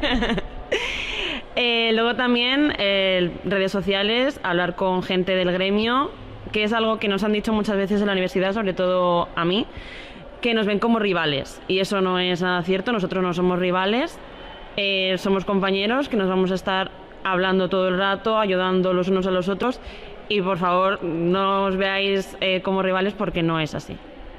También es muy importante moverse y moverse mucho. Por ejemplo, ahora estamos en este evento que es el ENETI y es una oportunidad increíble para no solamente conocer profesionales que han venido a ver las ponencias y a dar las ponencias, sino también pues otros compañeros que se dedican a lo mejor a otras especialidades, ¿no?, que a lo mejor no tenemos en cuenta, pero en un futuro nos llaman más la atención, ¿no? Es muy importante ese networking, hacer contactos y decir, oye, pues mira, pues en este congreso he conocido a este grupo de chicas que van a hacer, que están haciendo interpretación de conferencias, ¿no? Pues oye, me lo apunto porque creo que es interesante y a lo mejor en el futuro me puede venir bien para lo que sea. De hecho, también es muy interesante ya no solo conocer compañeros de la misma profesión, pero que se dediquen a, por ejemplo, traducción científica, traducción jurídica. En audiovisual nos solemos encontrar también con muchísimo material que tiene este tipo de especialización. Sí, nos estamos centrando en audiovisual, pero es que en realidad es tan concreto como amplio. Y Sí que es cierto que, por ejemplo, nos podemos especializar en audiovisual, pero también en médica. Anatomía de Grey lleva 16 temporadas y ahí sigue. Por poner un ejemplo, incluso traducción de documentos, cualquier cosa que nos permita estar más especializados, a lo mejor hacemos un perfil que sea mucho más interesante al cliente que nos busque en concreto, aunque sea, no sé, moda, turismo, cualquier cosa que además está moviéndose muchísimo ahora, incluso psicología. Todo eso también es muy importante a la hora de crear nuestro perfil profesional o ir desarrollándolo conforme vamos trabajando. Otro consejo que es súper importante es el síndrome del impostor. Eso lo tenemos todo el mundo, es súper complicado de gestionar, pero bueno, que sepáis que no estáis soles en esto y que es algo súper común y que no es nada raro, que es normal tenerlo y que bueno, que poco a poco y con terapia se puede gestionar y que en esta profesión es algo, vamos, del día a día. Al principio va a ser algo común, que es algo, pues no nos lo esperamos, ¿no? Vamos con mucha ilusión, salimos de la carrera, del máster, empezamos a echar currículums a diestro y siniestro, muchas veces sin centrarnos en un sector específico, ¿no? Y es muy probable que no recibamos respuesta, es muy probable que no nos llamen, es muy probable que nos rechacen. Entonces también pues aprender un poco a lidiar o tener presente esa frustración, esa ansiedad, ¿no? Ese sentimiento de, oye, es que a lo mejor no valgo, me voy a dedicar a otra cosa. Bueno, es algo normal, entre comillas, más o menos, es algo que mucha gente ha vivido, es algo que le ha pasado a la mayoría de personas con las que he hablado, y al principio yo me veía como muy sola en ese sentido de decir, creo que solamente esto me está pasando a mí, porque luego las redes sociales tampoco ayudan mucho. Sigues a personas a las que les va todo genial y por supuesto lo vas a publicar en redes sociales, cada vez que algo te va bien no vas a publicar cuando te va mal, ¿no? Pero muchas veces pues nos confunde un poco esa situación de decir, jolín, es que veo a lo mejor a gente que le va súper bien en Twitter o súper bien en Instagram, mira a esta persona que sería hecho, guau, es que mira qué película ha hecho tal, y a mí yo llevo 6 meses y no me llaman. Es que al principio eso es normal. Entonces, bueno, también como hablar un poquito del tema, normalizarlo, saber que pues estamos todos ahí para apoyarnos unos a otros y que bueno, al final es un proceso y está pues inevitablemente pues es algo por lo que pasamos. Y que lo que digo también es lo más lógico, lo más normal es que hayamos hecho ya una carrera. O sea, tenéis un grado en traducción como mínimo, o en filología ya os estáis especializando, luego hay másteres también que mucha gente ha hecho, incluso cursos. Por ejemplo, también una recomendación que nos hemos saltado era hacer cursos mientras estamos esperando para seguir formándonos. Si estamos haciendo eso, si estamos consiguiéndolo y pasándolo, es porque también valemos y hay que creérselo un poquito. Las dudas están siempre, ya lo he dicho yo con la voz pequeña, lo de creérselo, pero es verdad, es confiar un poquito en nosotros y seguir adelante, y si queremos llegar pues hay que superar un poquito o acompañar ese sentimiento de no sé si valgo y decir, oye mira, he pasado esta prueba de traducción, esta no, pero hay una que sí, entonces es que hay alguien que sí que ha visto que yo sé hacerlo, quizás a la otra persona no le encajó bien por lo que fuese, pero hay una que sí, o yo confío en que sí, o me he sacado una carrera y entonces si la he aprobado es porque pude. Entonces eso también hay que tenerlo muy en cuenta y no solo quedarse con la parte negativa o con lo que no se ve otras veces. Vale, pues aquí lo dejamos. Muchas gracias, chicas, y que vaya muy bien la ponencia de mañana. Nos vemos por aquí. Muchas gracias. Bueno, y seguimos aquí con Carlos de la Orden, que será el ponente de traducciones que patean culos. Cómo conseguir un estilo natural y fluido en tus traducciones. Hola, Carlos. Hola, Guillermo. Buenos días. Cuéntanos, ¿qué es eso de patear culos y qué vienes a contar aquí al Eneti? Bueno, lo primero he venido sobre todo para ver este baño de masas que creo que nos merecemos después de tanto tiempo, y es estupendo ver a toda la gente ya reunida en un mismo espacio físico después de todas estas iniciativas virtuales que nos han servido desde luego como paño, pero que ahora necesitábamos un poco de vernos de cerca, mirarnos a la cara y aprovechar para celebrar, ¿no?, todo esto, lo que significa la traducción para los estudiantes, los que va a ser el cambio generacional. Y en la ponencia de mañana va a ser bastante gamberra y va a ser una cosa muy informal. No se lo he dicho todavía a los estudiantes porque a fin de cuentas les voy a dar una clase, está encubierta, que espero que no me odien demasiado por ello, pero lo que voy a hacer es tirar del hilo de Twitter que tengo, en el que hablo normalmente de errores de traducción, falsos amigos, construcciones rígidas que utilizamos a menudo en traducciones, en lo que llamamos el corporatés, en este idioma bastante insulso que utilizan algunas empresas y que por desconocimiento, por miedo, por un respeto malinterpretado hacia el texto de origen del cliente, no conseguimos traducir bien.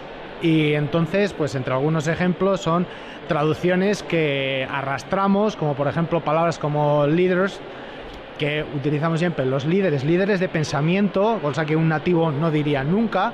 Luego nominalizaciones en las que hay el llevar a cabo la efectuación del reconocimiento, de intentar, el objetivo en toda traducción, creo, es mantener por un lado la inteligibilidad del discurso, pero por otro lado también que sea algo ameno de leer, de en la medida de lo posible, teniendo en cuenta las particularidades de cada campo, de cada texto. Hay gente que es muy aburrida escribiendo, pero aún así, incluso cuando tienes un coñazo entre las manos, tienes que preocuparte por hacer el texto digerible o por lo menos despertar el interés, respetando el estilo del autor, en los lectores. Así que a base de ejemplos, a base de algunas pautas que se van incorporando poco a poco, que las vemos, intentando respetar la oralidad incluso del texto escrito, leyendo en voz alta lo que hacemos para decir, Dios mío, esto no lo diría nunca nadie, esto no había. Así que vamos a tener que sopesar alternativas en las traducciones, intentar ver cuál es la solución que funciona mejor y no quedarnos con la traducción fácil. Esto es un enemigo que hoy en día está acechando, es más presente que nunca, porque la traducción automática nos propone de forma aún más marcada esa rigidez, ¿no?, de las estructuras. Para la gente que se dedica a posedición, cómplices también las tarifillas que ofrecen, de no esforzarse en no sudar la frase y en la traducción quedarte con la primera alternativa más o menos comprensible pueda haber. Y como traductores también, esperando obviamente que nos paguen de forma adecuada, pero hay que intentar sudar un poquito más la camiseta e intentar que el texto quede fluido, que quede natural y que se pueda leer, que tenga también una durabilidad y que no sea un texto decir, esto lo han mandado a traducir porque hay que traducirlo, pero esto no lo va a leer nadie. A nadie le gusta que su trabajo vaya a caer en saco roto. Entonces, igual que si, por ejemplo, tú trabajando en audiovisual, odiarías que decir, bueno, me he tenido que atener a unas normas del director de producción, pero luego yo sé que con estas obligaciones que me he impuesto, con el texto de destino, esto no lo va a leer nadie. Esto no se puede, esto no es digerible. Pues el objetivo es lo contrario. Y también, de una forma bastante subrepticia, intentar educar al cliente hacia un estilo que sea natural, un estilo que vaya más allá de la visión que tiene el gerifante de la empresa, que obviamente no es un experto en la cultura de llegada. Para eso nos han contratado a nosotros como traductores y para eso tenemos que aportar nuestra experiencia y nuestra visión que nadie más puede aportar, porque nosotros, recordemos, los traductores ejercemos de puente entre culturas y entre distintas necesidades del cliente y de los usuarios, compradores, lectores, a quien quiera que vaya dirigido el texto o el material que tenemos entre manos. ¿Y hasta qué punto crees tú que es una cuestión que se puede hacer directamente? O sea, ¿hasta qué punto crees tú que es una cuestión puramente traductológica o que tiene que pelearse desde el principio, en el momento que se acepta un encargo, en el momento en que, claro, porque hay determinadas condiciones que no nos permitirán hacer eso que propones, ¿no? Y que de hecho es con lo que obtienes una mejor traducción. ¿Cómo se puede, pues, educar a los clientes, negociar con ellos? ¿Hasta qué punto tenemos manga ancha o hasta qué punto? ¿Cómo podemos favorecer que se den las condiciones para que podamos traducir más naturalmente? Sí, ojalá fuese tan fácil todo como reducirlo a una cuestión traductológica y decir, no, es que yo, que soy el que sabe de esto, de traducción, te digo que esto quedaría mejor así. Muchas veces hay política de por medio. Entonces, con las cosas de Palacio ya sabemos que si tenemos que cambiar la forma de comunicar de un cliente, porque vemos en su propio beneficio, que esto va a ser una de las cosas que voy a recalcar mucho en la charla y que me gusta recalcar siempre. Por un lado, tenemos un deber para con el cliente, pero por otro lado también tenemos la obligación de hacer que el lector comprenda, entienda, aprecie el contenido. Y entonces es un equilibrio, que muchas veces están dos universos distintos, y para hacerle entender a una persona que mastica números, que mastica productos, estrategias de mercado, hacerle entender cómo puede calar una estrategia lingüística, cómo se puede reflejar en sus ventas, en la aceptación que tiene su producto en tal país o en tal franja de edad.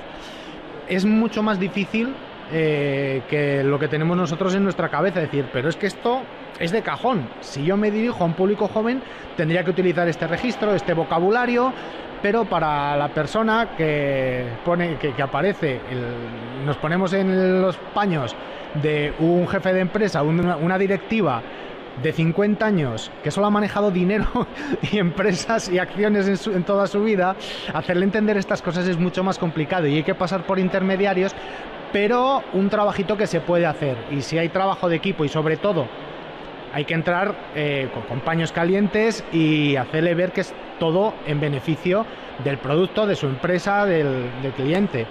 Y se pueden llegar a acuerdos que luego dan más satisfacción al traductor, decir, he conseguido aportar mi granito de arena, no soy solamente un albañil que estoy haciendo algo que me han mandado, tengo ya el plano y yo no me puedo salir ni una coma de lo que me han dicho, tengo que tirar de paleta, esta pared la tengo que hacer así, pero si puedo aportar algo, porque por nuestro trabajo por suerte tiene un componente creativo muy grande, la satisfacción que nos da el decir, mira, he conseguido cambiar a mejor la forma de comunicar de esto, de este proyecto, este texto ahora me da gusto decir que es mío, no simplemente porque me ha servido para ganar el dinero, para llegar a fin de mes, sino que hay un producto del que estoy orgulloso y que me gusta mostrar como ejemplo de cómo se deberían hacer las cosas. Así que esa doble misión y ese equilibrio entre lo que pretende el cliente que hay que hacer y lo que nosotros vemos que él no ve, también va a ocupar una buena parte y tiene que ocupar una buena parte de nuestra vida profesional. Ahora que lo pienso, el título de tu ponencia, Esto de patear culos, me recuerda al ejemplo un ejemplo que tengo en mi cabeza de Hansel y Gretel, de la película que se hizo hace unos años, donde reinventaban la historia y demás, y hablaban de que la única forma de matar a una bruja era quemándole el culo. Que dices, no, o sea, será de muchas formas, pero quemar justamente el culo, eso suena muy inglés, eso no suena normal. ¿Hay algún gazapo que quieres destacar, que destaques en tu ponencia, o hay algún caso de una traducción especialmente bien conseguida? Lo que quieras compartir. Sí, se ve de ejemplos, sobre todo en prensa, en la que por la inmediatez del medio se utilizan muchas veces unas traducciones bastante apresuradas, y hay veces que lo vemos en medios que no se ocupan traductores profesionales de ello. Y yo estoy aburrido de leer en medios, por ejemplo, cuando alguien vio una entrevista de hace poco, el que decía Bruce Dickinson, el cantante de Iron Maiden, que es uno de mis grupos favoritos, decía que profesaba un amor masivo por el cantante de Deep Purple. Y digo, vamos a ver, explícame un poquito esto de amor masivo, porque suena un poco preocupante incluso, ¿no? Y obviamente es una forma de decir massive love for someone, pero tenemos que adaptarnos y darnos cuenta de que aunque exista la palabra, aunque exista el término y aunque sea ligeramente comprensible, no es ni de lejos la mejor solución. Entonces hay que intentar trabajar un poquito más en beneficio del texto, porque esto lo lee una persona, si lo lee un traductor, si oyes a alguien gritando en el hall de un hotel cuando está leyendo una revista, es un traductor que está viendo algún gazapo.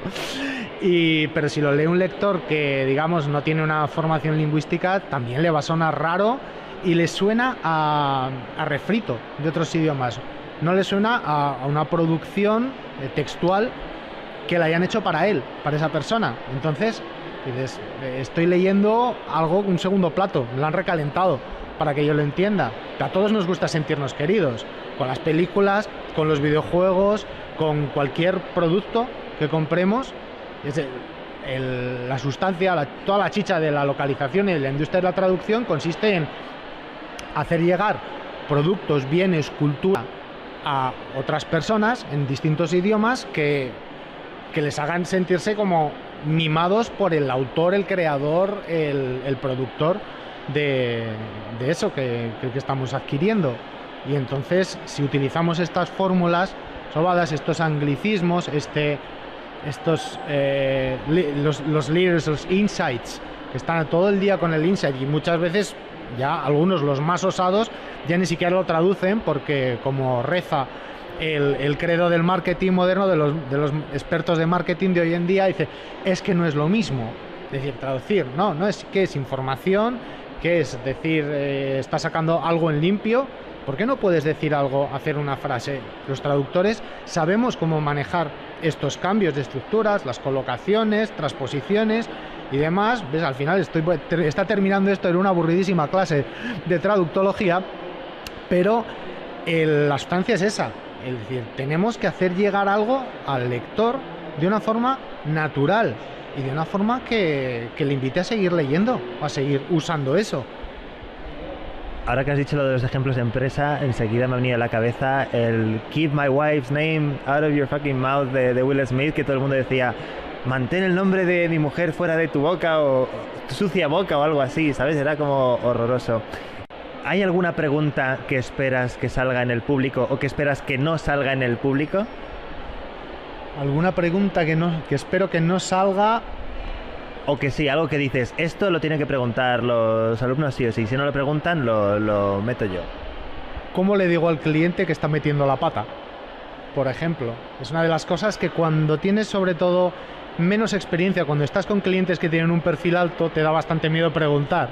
Y dices, yo, pobre traductora, que estoy aquí en mi cuevecita, ¿cómo le voy a preguntar a esta empresa gigantesca que todo lo ve y todo lo puede, que están equivocados y que yo podría aportar algo para mejorar su forma?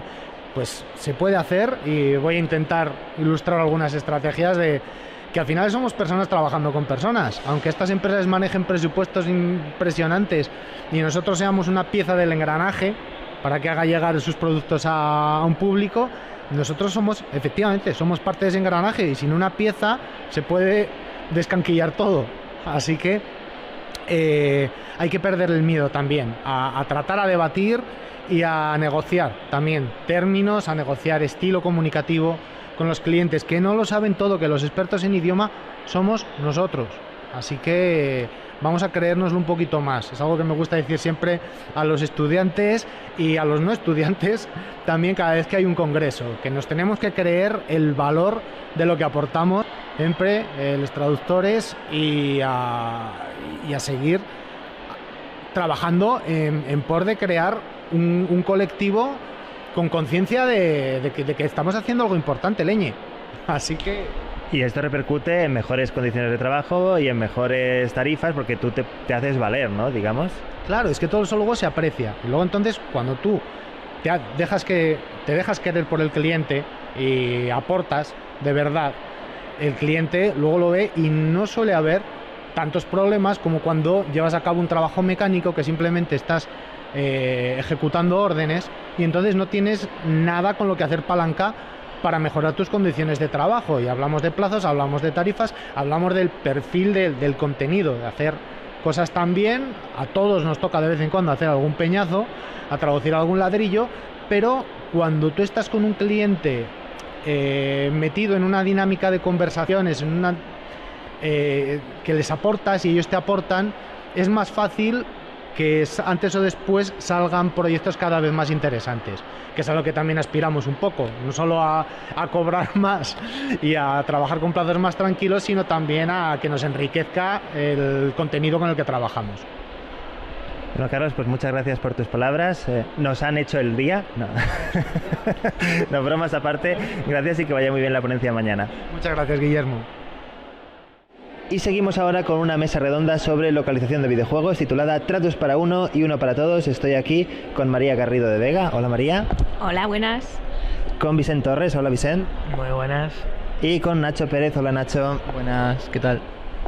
Vosotros representáis diferentes roles, diferentes fases en el proceso de localización. Explicadnos un poco cómo sería un proyecto de localización convencional y en qué orden iría cada uno y demás. Pues la idea de la charla precisamente era eso, enseñar a los estudiantes los diferentes papeles que pueden tener al salir de la carrera dentro del mundo de la localización. Queríamos tener un PM, un traductor, sigue este orden. El PM recibe el proyecto, se lo busca un traductor o varios traductores en localización, suelen ser equipos, por eso lo de traductos para uno y uno para todos. Luego hay una revisión, después de la revisión hay otra revisión que se llama la de calidad, que es el papel del QA, y luego ya pues pasaría al tester que lo juega y prueba que no haya ningún error, que no haya ningún bug y todo eso. Entonces tenemos en la mesa un ponente que no puede estar aquí ahora mismo, que sería el papel de PM. Tenemos Vicen y yo, estamos como papel de traductor, revisor y QA, y tenemos a Nacho, que es el tester. Nacho es el que juega, ¿no? Sí. ¿Cómo es esto? ¿Cuáles son los grandes, iba a decir misconceptions, ¿no? Pero las cosas que asume la gente que hacéis, que realmente no hacéis, y qué hacéis que nadie se espere? Vale, claro, siempre está la concepción de tú vas a la oficina y juegas, ¿no? Sí, porque tienes que aprender un poco la mecánica del juego, cómo sacar ciertos textos o cómo provocar errores intencionadamente dentro del juego, entonces tienes que conocerlo bien, tienes que tener muchas horas de playthrough y hay una pequeña etapa de familiarización, ¿no? Con el juego, con el debug, con los programas del cliente. Entonces no te limitas a jugar. Para mí el 90% del tiempo es con una checklist decir, vale, este texto está bien, check, esto está bien, vale, siguiente. Entonces un poco la checklist. Y luego, algo que nos espera la gente es, por ejemplo, lo que se llama el compliance, que es revisar textos legales. Por ejemplo, texto de créditos, revisar texto de derecho jurídico, en fin, todo lo... Estoy de acuerdo con términos y condiciones, lo que no se lee nadie, no lo tenemos que leer nosotros. Y lo mismo, en los créditos, leerte todos los nombres de todas las personas, independientemente de su país, para ver si falta algo, pues, hombre, no es lo más apasionante. No suena muy lúdico, desde luego.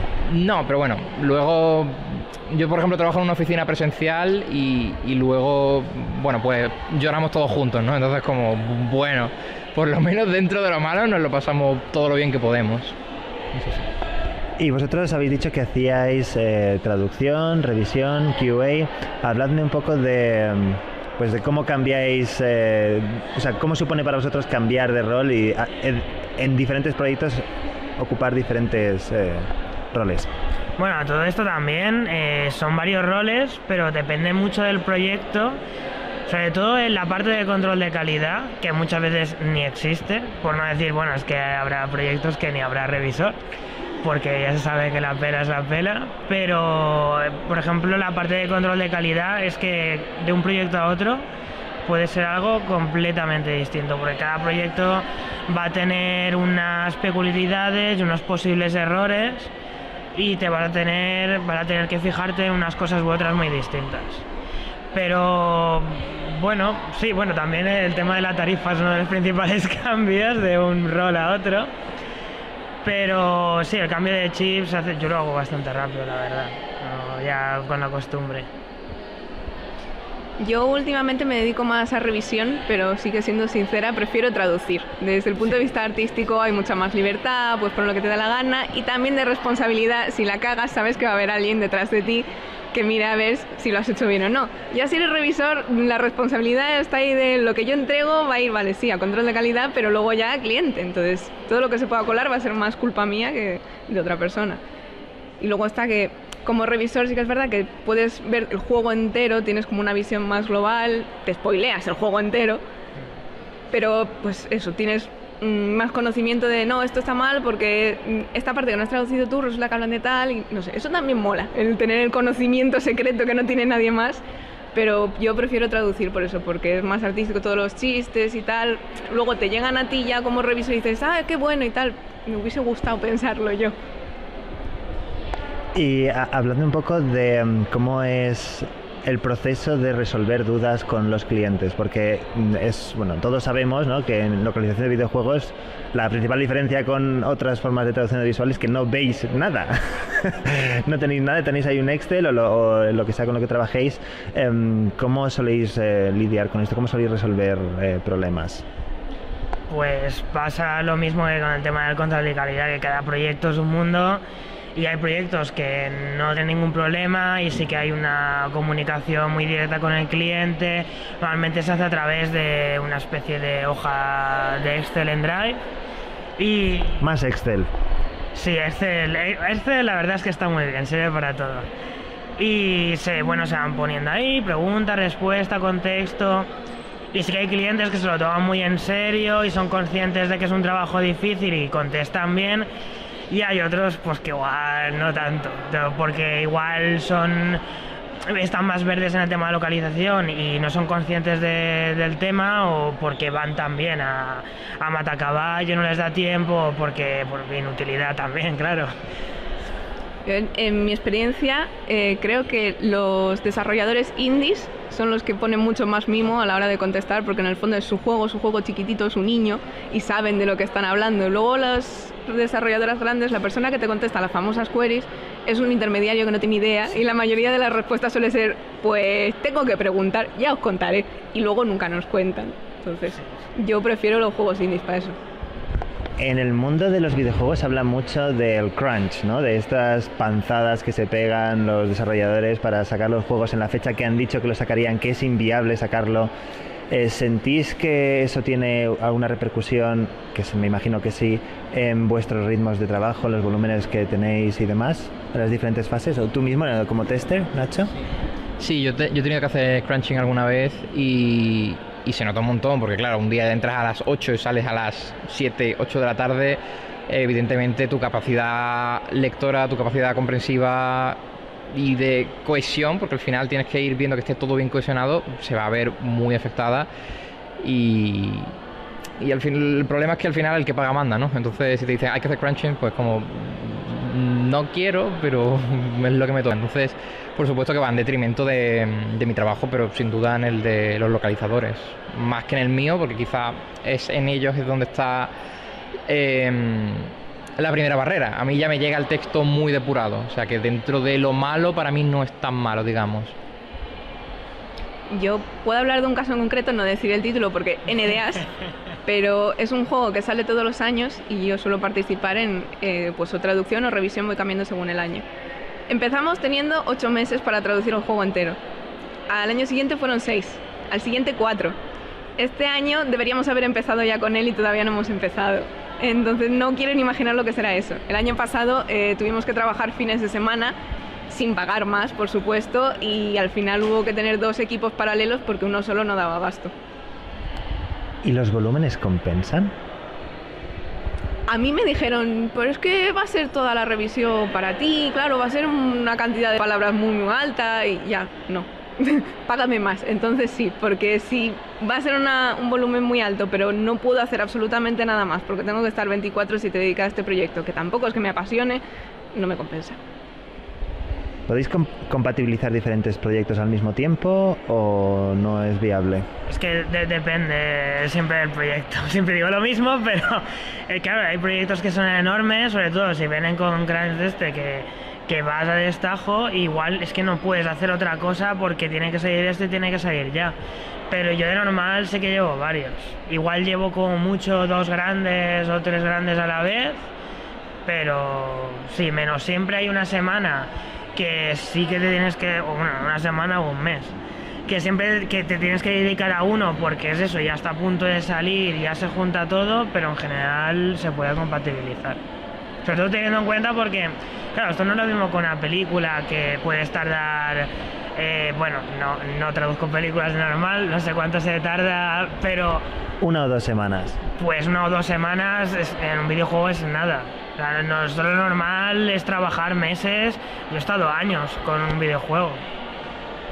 Años, qué fuerte, como yo con la tesis, ¿no? Vale, en mi caso también es particular porque yo trabajo en una oficina, nos contratan fijos por proyectos, eso sí, también, igual. Pero muchas veces depende del volumen de trabajo que haya. Es decir, a lo mejor nos dicen, mira, os vamos a contratar durante 3 meses. Si en esos 3 meses, a lo mejor hay semanas en las que no hay trabajo, tú tienes que estar allí porque tienes que estar allí. Entonces, en esos casos sí es mucho más fácil compatibilizarlo. En mi caso sí que es una oficina muy flexible, si necesitas un tiempo, oye, que tengo una entrevista, un tal, son muy flexibles en ese sentido. Entonces sí que puedo compatibilizarlo con otras cosas de autónomo, porque en esto sí que estoy contratado por la empresa.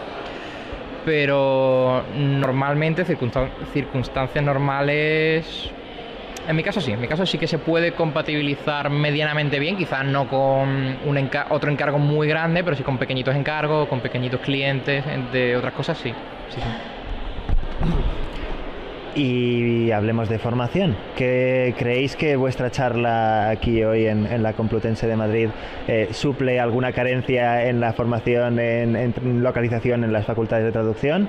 ¿O creéis que está habiendo un avance por algunas universidades en particular o en algunas titulaciones al respecto? Bueno, a ver, en general, en lo que es el grado general, prácticamente es inexistente la presencia de la localización de videojuegos.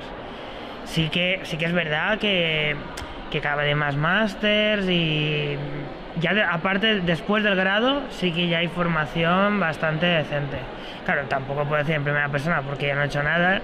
Yo acabé la carrera directamente, ya entré a prácticas de trabajar. Pero sí que es verdad que desde un estudiante, desde la perspectiva de un estudiante de carrera que quiere saber si está interesado o no, pues todo este tipo de charlas está muy bien porque es la única forma que tiene de saber cómo funciona esto. En mi caso no me dieron absolutamente nada de información sobre localización de videojuegos. Yo todo lo que aprendí fue a través de la ETIC, gente que ya trabajaba, que conocía, fui viendo y todo ya trabajando. Entonces yo creo que sí, porque somos personas que se dedican a ello activamente desde hace años, sabemos cómo está actualmente el mundillo y creo que podemos dar información que eso, si vienen por ejemplo de donde yo venía, no hubiesen tenido ni idea. Claro, testing directamente ni existe, es como... Yo tampoco sabía que existía hasta que encontré la empresa y dije, uy, ¿esto qué es? O sea, conocía lo que era sabía levemente lo que era el testing, pero tampoco tenía ningún tipo de formación realmente. Luego sí que pasas una prueba, pasas una formación. O sea, en mi caso, por supuesto, todo desde mi experiencia. Mi empresa sí me ha proporcionado formación y siempre, si trabajo en función de con qué cliente trabaje, también tiene sus programas y sus procedimientos, también lo aprendes con tu familiarización, pero yo en la vida hubiera sabido en la carrera que era testing, nada, o sea, cero. Formación sobre eso no hay ninguna y es una salida bastante válida realmente. Como lingüista, una salida bastante válida. ¿Lucrativa? Sí, lo mismo. Sí, a lo mejor a veces te llega un juego que dices, ostras, qué ganas tenía yo de jugar un juego sobre extintores, qué bien, ¿no? Evidentemente hay cosas que dices, bueno, pues no sabía que pudiera haber un juego sobre extintores. No estoy diciendo que lo haya. Igual sí, igual no lo sé.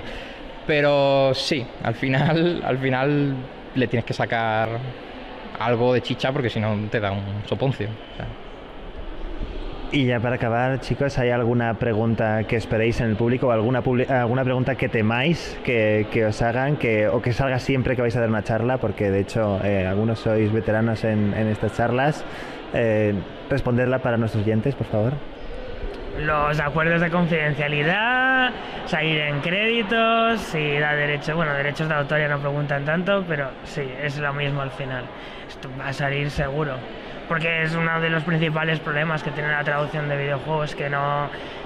por ejemplo, una película sí que genera derechos de autor y por eso no hay problema en decir que lo has hecho tú, porque la ley está detrás de ti, pero en videojuegos firmamos unos contratos que nos dejan decir lo que hacemos y ya queda a si el cliente es majo o no que te deje decirlo, porque como no tenemos ningún derecho real, no podemos siempre decir todo lo que hacemos.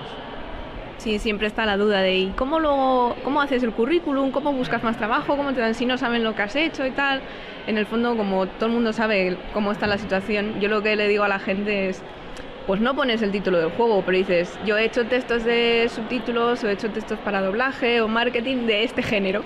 Entonces tengo experiencia en fantasía o tengo experiencia en, yo qué sé, en deportes o tengo experiencia, pero no dices el nombre y bueno, eso no te estás saltando el NDA como tal, entonces, truquillos.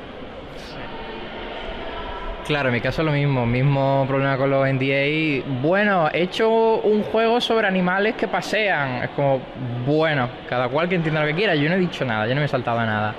Pero sí que supongo que habrá alguna pregunta en relación en general con el proceso del testing, porque es una cosa que es como una nebulosa, ¿esto qué es? Pero más o menos yo creo que es eso. También hay muchos puntos compartidos, entonces no me voy a reiterar. Pues nada, espero que vaya muy bien la charla. Muchas gracias por dedicarnos este ratito. Y para nuestros oyentes, ya sabéis, si tenéis alguna duda, tienen redes sociales, así que podéis contactar con ellos y preguntar, que seguro que están encantados de echar una mano. Pues un saludo y hasta la próxima. No, muchas gracias. Gracias. Muchas gracias. Yo misma.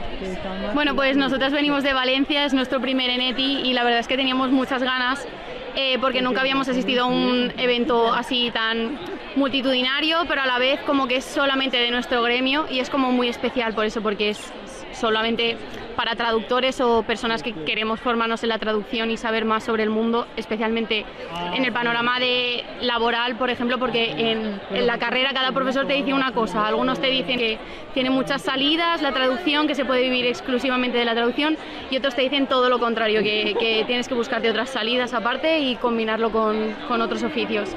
Y la verdad es que pues te arrojan un poco de luz, un poco de sombras también, pero bueno, la verdad es que son opiniones al final realistas de profesionales en el sector y la verdad es que me ha parecido interesantísima. ¿Hay algún consejo que os gustaría destacar de la última ponencia que hayáis dicho, ostras, esto no lo sabía y me ha gustado mucho? ¿O es algo que aplicaré a partir de ahora si busco trabajo?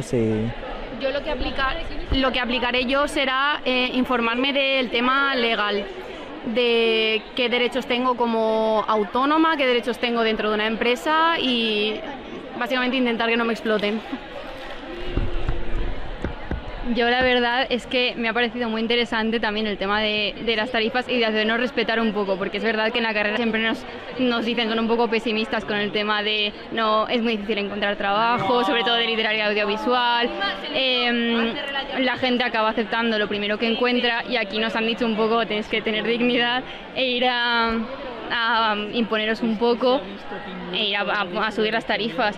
Y yo creo que así también es como nos ayudamos entre todos, porque al final si todos vamos más bajo, pues todos acabamos vendiéndonos por nada. Y pedirle a las personas que nos están ofreciendo trabajo una tarifa digna, porque al final somos nosotros también los que trabajamos para un cliente y nosotros nos merecemos que nos respeten y que respeten nuestro trabajo y por tanto tenemos que imponernos a la hora de decir una tarifa y confiar en que ese trabajo pues merecemos que sea pagado de una forma digna. Pues muchas gracias, chicas, son vuestras impresiones. Que disfrutéis de lo que queda. Bueno, he venido desde Castellón, especialmente para el Eneti, de aquí de la UCM, y bueno, sobre la charla de misa de media tarde, defiende tus sagrados derechos, me ha gustado una frase muy importante que ha dicho Nieves, sobre todo, que es que tenemos que pensar mucho el dinero que ganan las empresas con el trabajo que nosotros hacemos. Pues yo he venido desde un pueblito de la Ribera Baja de Navarra, aunque estudié la carrera en Gasteiz. Quiero ver la ponencia de mañana sobre traducción audiovisual porque al final estoy haciendo el máster de eso. Sigo a las chicas en Twitter que la hacen y creo que van a contar cosas muy interesantes y sigan la línea de sus redes sociales. Y hoy me ha gustado mucho la charla sobre derechos laborales porque creo que es algo que se omite en la carrera y que es algo muy importante. Siempre es como un poco, parece que da miedo hablar de ello o tabú, que siempre tienes que ir preguntando antes que te lo expliquen y lo han explicado muy bien. La verdad que creo que me va a servir mucho para el futuro, a mí y a todos, eso espero. Y además han sido todos muy majos y el resto de ponencias también súper interesantes.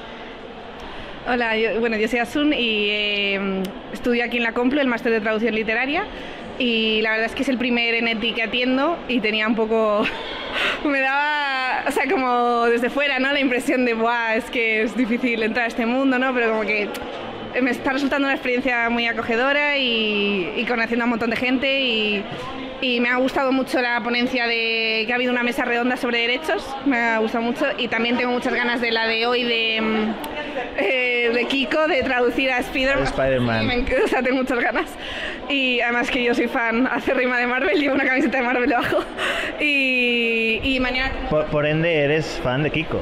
Sí, obvio. Y mañana tengo muchas ganas también de la de traducción audiovisual. Y nada, pues a disfrutar de lo que queda. Exacto, a disfrutar. Pues muchas gracias. Yo soy Irene, estoy estudiando primero de traducción en Valencia y venía al ENETI no sin muchas expectativas, pero sin saber muy bien qué iba a pasar, si nos iba a gustar, si íbamos a aguantar todo el día todas las charlas, y la verdad es que estamos todos deseando que llegue mañana y tener más de esto. Ha sido muy instructivo y muy divertido. Hola, yo me llamo Ryan, también voy a primero en la Facultad de Traducción de la Universidad de Valencia, y hemos venido básicamente porque nuestro profesor que nos ha recomendado venir, y no teníamos ni idea de cómo funcionaba todo esto de la ENETI, pero estoy completamente satisfecho porque es una experiencia muy preciosa. O sea, así aquí encontrarte con un montón de gente que estudia en traducción y profesionales que saben mucho de lo que hablan, y estoy esperando ver más sobre traducción de audiovisuales, que sé que mañana hay bastantes más, y esta última conferencia ha sido increíble, me ha encantado. ¿Cuál ha sido vuestro momento favorito del día?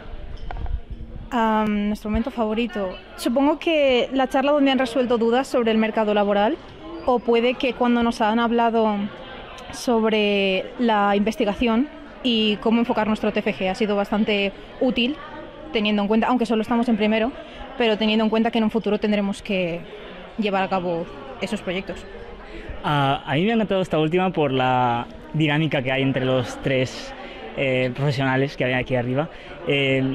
Básicamente por todas las bromas y cómo han llevado la conferencia ha sido increíble, y me ha gustado mucho ver cómo se desenvuelven profesionalmente. Nada, me ha gustado mucho la de defiende tus sagrados derechos. La verdad es que yo creo que se debe hablar más de eso, y nada, pues gracias por la sinceridad de Oliver, la verdad. Y hasta acá llegamos nomás con nuestro episodio. Recuerden visitar a nuestro patrocinador UNA en su sitio web una.net y registrarse para las 4 semanas de prueba. Recuerden también que pueden encontrar toda la información del podcast en nuestro sitio web www.ensincroniapodcast.com y también en YouTube, y que nos pueden encontrar a los tres en LinkedIn, Twitter e Instagram. Hasta la próxima.